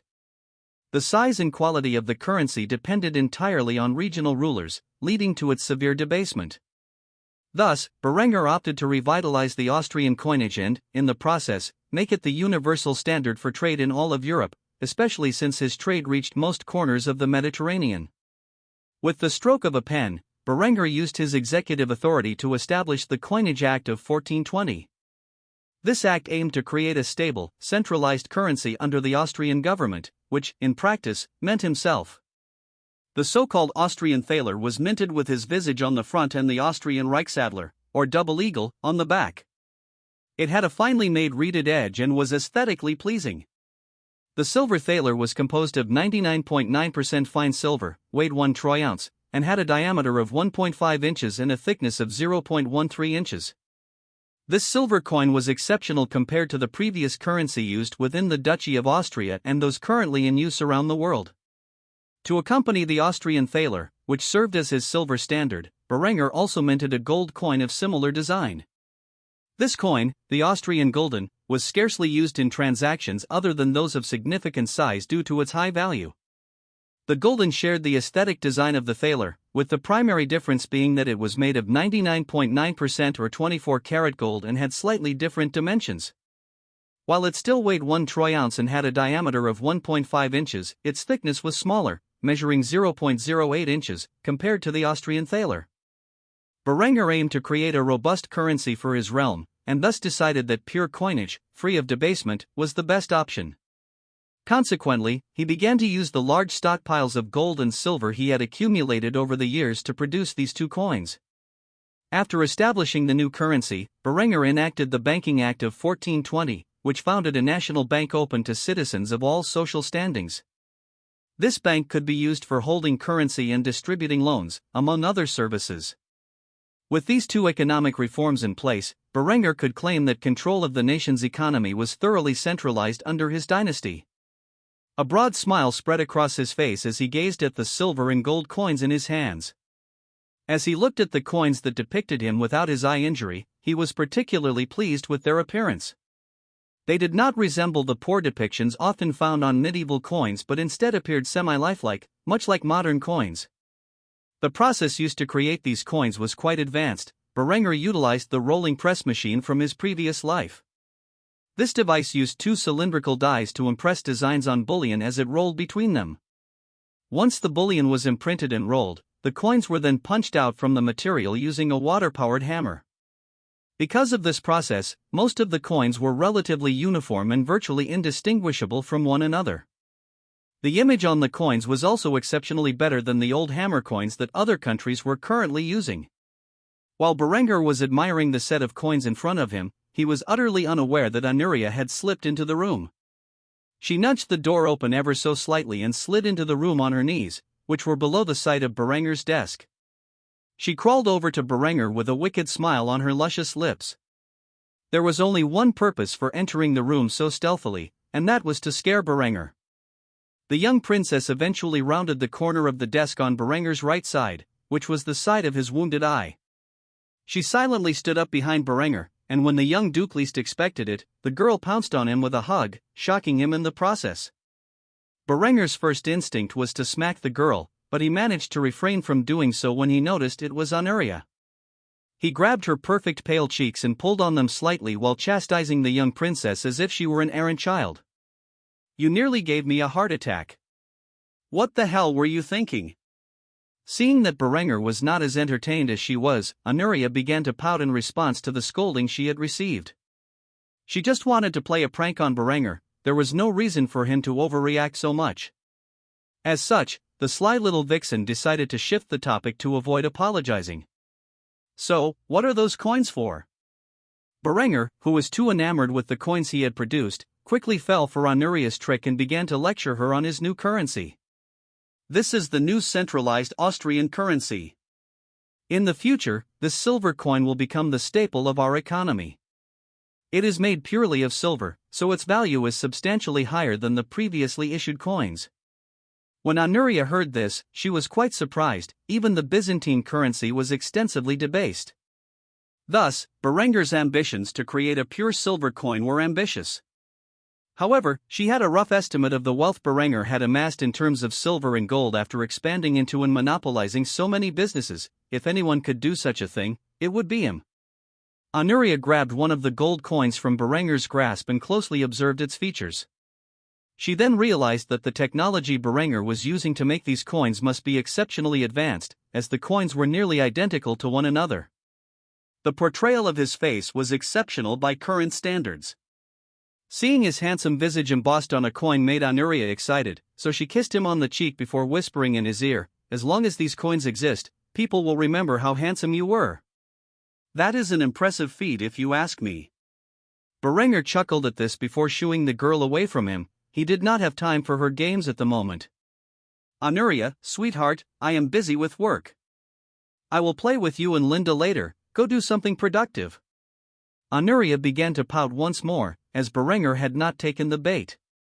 However, she eventually said nothing and blew Berenger off. It was his loss if he did not want to fool around, so she went out looking for Linda. Maybe Berenger's other lover was doing something interesting that she could join in on. Thus, Berenger was left alone to finish the paperwork regarding his economic overhauls. After many hours of administrative work, Berenger finally completed his workload for the day and sighed heavily, resting his weary head in his hands. "I need to get somebody to do all of this paperwork for me," he muttered. With that, Berenger got up from his seat and sought out his two lovers. He needed to blow off some steam, and now that he was finished with his work, it was the perfect time to do so. Gunshots echoed through the air as small iron projectiles flew from hand cannons into the torsos of the advancing knights charging on foot at the defensive position. This attack resulted in several heavily armored knights losing their lives as the projectiles pierced through their armor at close range, turning them into bloody sieves. Due to the introduction of barbed wire in the Bohemian conflict as Austrian aid, horses found it difficult to navigate the treacherous terrain. The Catholic knights were often forced to attack the Hussite positions on foot, leading them to walk into a wave of crossbow bolts and gunfire. Nearly 2 years had passed since the Hussite wars began. During this time, the Hussites found themselves on the defensive. However, due to the Austrian forces' creative tactics and advanced technology, they managed to hold the line successfully and slowly deplete the alliance of Catholic parties advancing upon them. These knights were from the Polish-Lithuanian Commonwealth. After defeating the Teutonic state and seizing its territory, the Polish knights answered the Pope's call to arms and marched on Bohemia. Following a swift victory over the Teutonic state, which reduced it to a small enclave of its former territory, the Polish knights believed that suppressing the Hussite heretics would be a simple matter. They were mistaken, encountering the stiffest resistance they had ever faced. By now, they had committed thousands of knights and men-at-arms to the field and lost almost all of them. If things continued this way, defeat was inevitable. As a result, the Catholic forces were struggling to find a way to penetrate Hussite territory, with no significant gains made thus far. After gunning down the newest wave of Crusaders, the Hussites began to reload their firearms.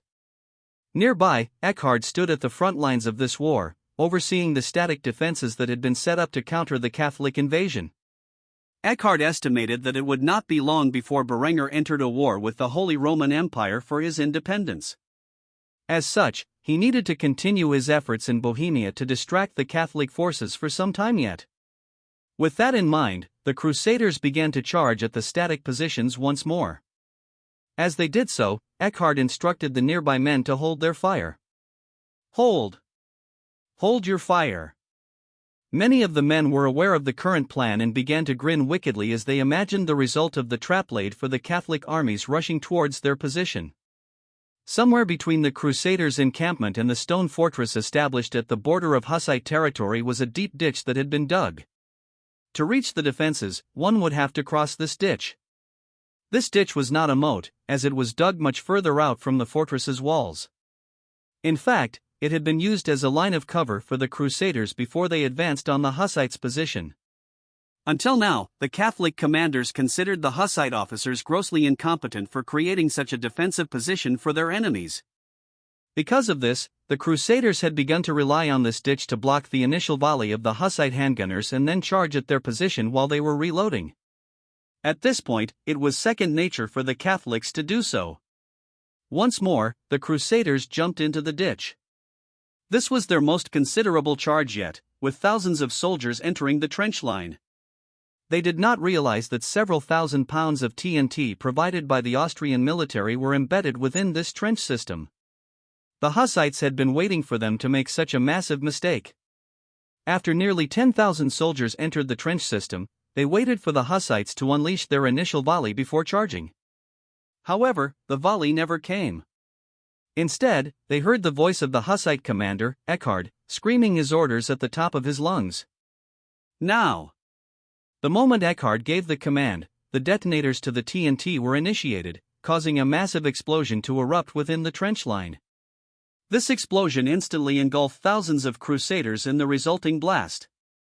Fire and smoke filled the air around the trench line as the flames spread to every unfortunate soul who had survived the vicious attack. Blood-curdling screams echoed in the distance as blood, bone, and sinew were scattered about. It was a truly horrific sight to behold. However, before the Hussites could calm their stomachs, the whistle blew, signaling their duty to charge. Thousands of Hussites exited their fortifications and ran over the trench line, filled with burned corpses and the ash of those consumed by the explosion. Armed with bills, spears, swords, hand cannons, and crossbows, the Hussites charged into the Crusaders' encampment, where few of their soldiers remained, terrified by the sight of the massive explosion as if the gates of hell had opened on the battlefield. Before these Crusaders could react, the Hussites were upon them, bringing the judgment of heaven as they descended upon the Catholic forces who remained within the camp. Thunderous blasts of hand cannons echoed in the air, their projectiles pelted the surviving Crusaders. Bolts followed the iron projectiles of the hand cannons, creating a massive display of violence. After the initial volley, the melee combatants charged into the fray, skewering the disoriented Crusaders with their weapons in a slaughter so brutal that only the devil could enjoy such a sight. During the ensuing chaos, Eckhard, alongside his attaché of military advisors, stayed within the fortress, observing the scene with a bitter expression. The veteran field marshal could not help but sigh in defeat as he watched the bloody spectacle. So much death, and for what? A difference of opinion over the word of God? Such a pointless waste of lives. The more Eckhard waged this religious war, the more exhausted he felt inside. If not for the orders he received from Berenger, he would have resigned his role as the chief military advisor to the Hussites long ago. In his eyes, Berenger's wars were somewhat justifiable. After all, the man had been suppressed by many forces and was fighting back against them. His goal of unifying the German people into a single, coherent empire was also noble and worth fighting for. However, this war was fought simply over religious differences, and tens of thousands of men had already died in the conflict. Was the Pope so blinded by power that he would allow such a thing to happen? The more the Catholics resisted the Hussite Reformation, the more Eckhard was convinced that their creator did not design mankind with peace in mind. This war had been exhausting both mentally and spiritually for the Field Marshal of Austria, and he knew that, once it was over, he would likely be defending his homeland from the same degree of nonsensical bloodshed. As Operation Thunder came to a close, Eckhard could not help but desire to have a drink as quickly as possible. In doing so, he hoped to forget the unsettling thoughts that plagued his mind. Despite the despair he felt over the ongoing conflict in Bohemia, the war would continue. However, with this victory, the Hussite forces had crushed the vanguard of the Catholic troops who attempted to invade their territory. As a result, the roles were now reversed. The next stage of the Bohemian conflict would soon begin as the Hussite armies advanced into Catholic-held territory. It was Berenger's birthday, and the date was now July 17, 1421. This day would forever be remembered in German history as a critical moment in Berenger's schemes to unite the German people into a single, cohesive empire.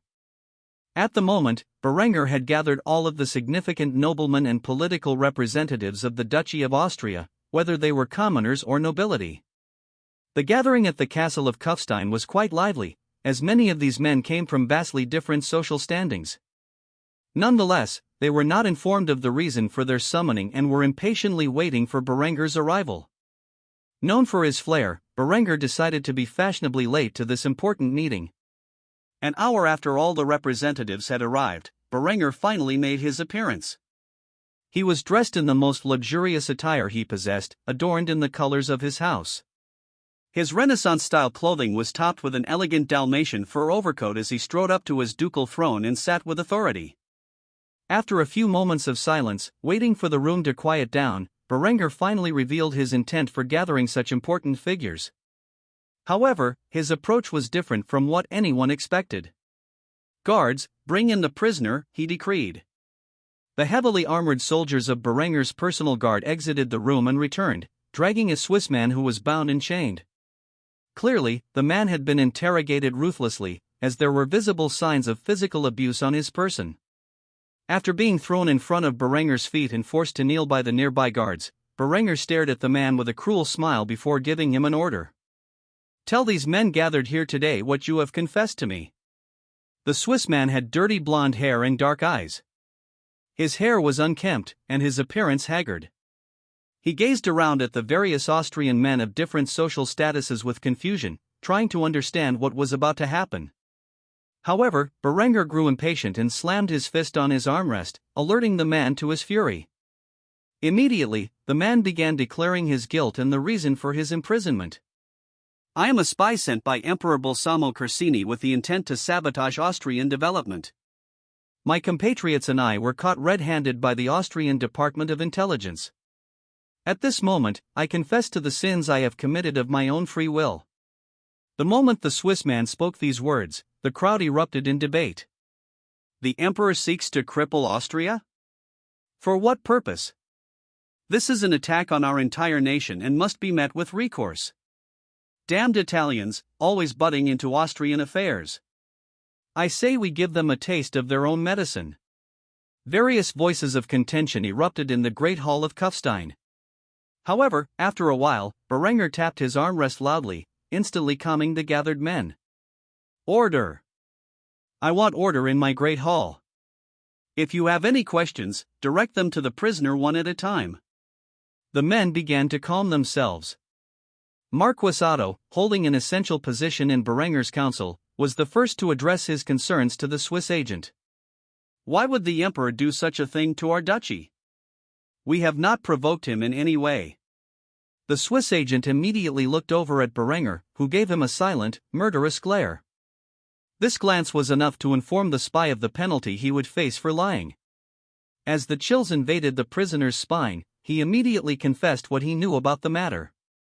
"The emperor fears the rapid growth of Austria and is terrified of the possibility that Berenger might challenge his authority. As such, he has sent hundreds of agents into Austria with the intent to sabotage your industry. However, your industrial districts are heavily guarded, and we had no way to infiltrate them. As a result, most of us have failed in our tasks." Upon hearing this, the Austrian representatives became thoroughly enraged. The emperor had violated the terms of vassalage. In the eyes of the men gathered in the Great Hall, this was an act of war. They erupted with fury in response to these claims. One political representative of common birth was the first to protest the emperor's actions. "Bastard! There must be war." Immediately after, a minor nobleman followed with an even more vicious response. "If they seek to destroy Austria, we should show them the power of Austrian steel. I would like to see who dares to bully us now that our military prowess is unrivaled in all of Europe. I volunteer to lead an incursion into northern Italy to drive this false emperor from his throne of lies." This statement sparked an argument between the politicians and noblemen within the chamber. You are but a small baron with no prior military experience. What gives you the right to lead an army? I am a colonel in the armed forces and a viscount. I should be the one to lead the army to victory against the empire. The two noblemen continued to verbally spar with one another until Berenger pounded his armrest, signaling them all to calm down. The room fell deathly silent as Berenger, with a stoic gaze that personified a sovereign monarch, made his official declaration of independence. In response to the scandalous actions of the Holy Roman Emperor, who has betrayed the rights of vassalage, I hereby declare the independence of our realm and the formation of the Kingdom of Austria. I, Berenger von Kufstein, first of my name and rightful sovereign of Austria, decree that henceforth I shall be the monarch of Austria and all its people, as granted to me by right of conquest and the support of the Almighty Lord. After these words, Marquis Otto stood at attention and saluted Berenger with a gaze of firm determination. "Hail to the king," he declared. The moment he did so, the various politicians and noblemen gathered in the great hall responded in kind without hesitation. These men immediately formed ranks and pounded their chests in salute, repeating the words spoken by Marquis Otto. "Hail to the king." Upon seeing this, a cruel smile curved Berenger's lips. Feeling it inappropriate to hail to himself, a wicked idea formed in his mind. He chanted the following words while saluting his subordinates: "Hail victory."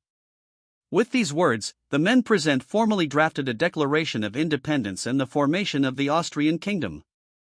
They then handed the letter to the Swiss spy, instructing him to deliver their regards to the emperor. On this day, Austria became an independent kingdom, a move that would soon bring war to its doorstep and shatter the foundation of the Holy Roman Empire. The loss of Austria was not only a blow to the face of the Holy Roman Emperor but also to his treasury, a loss he could ill afford.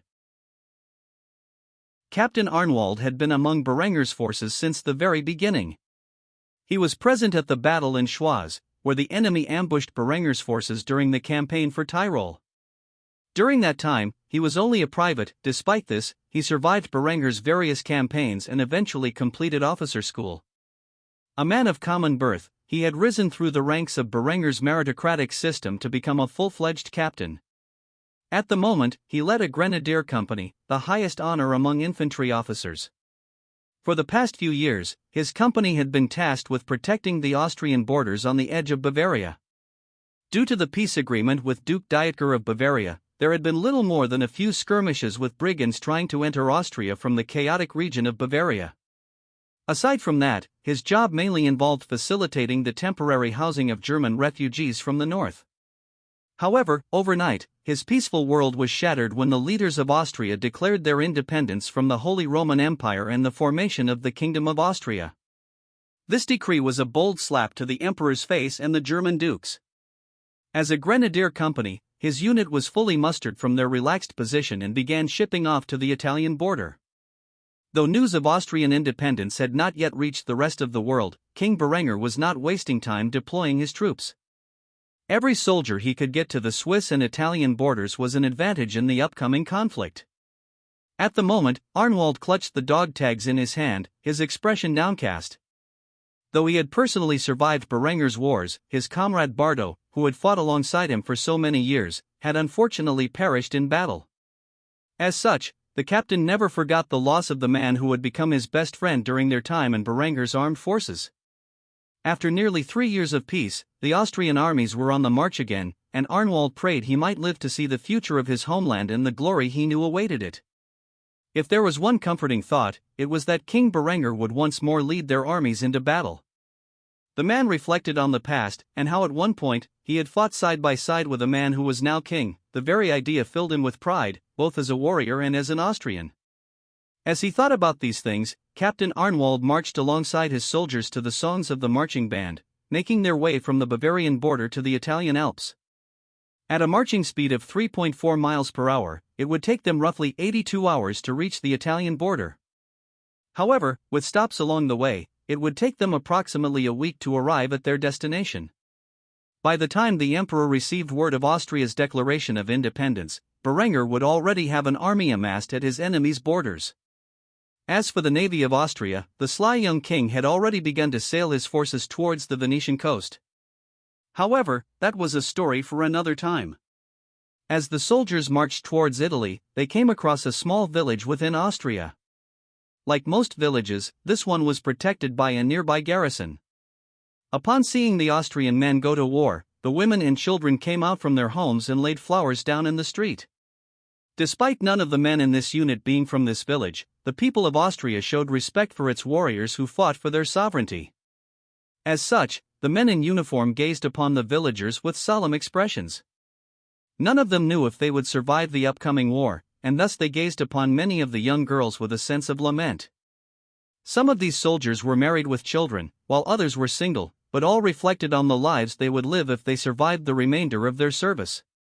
Eventually, the company of grenadiers stopped outside the village and made camp for the night. They were not the only unit marching toward the Italian border, and Arnwald approached his superior officer, who was smoking a cigarette made of hemp. Berenger was not the only one who had formed a habit of calming himself with the properties of the miraculous flower. Considering it did not cause a high effect, he began processing a portion of his hemp flowers into cigarettes to distribute to his soldiers. Without tobacco, something was needed to calm their nerves, and alcohol was forbidden in the field.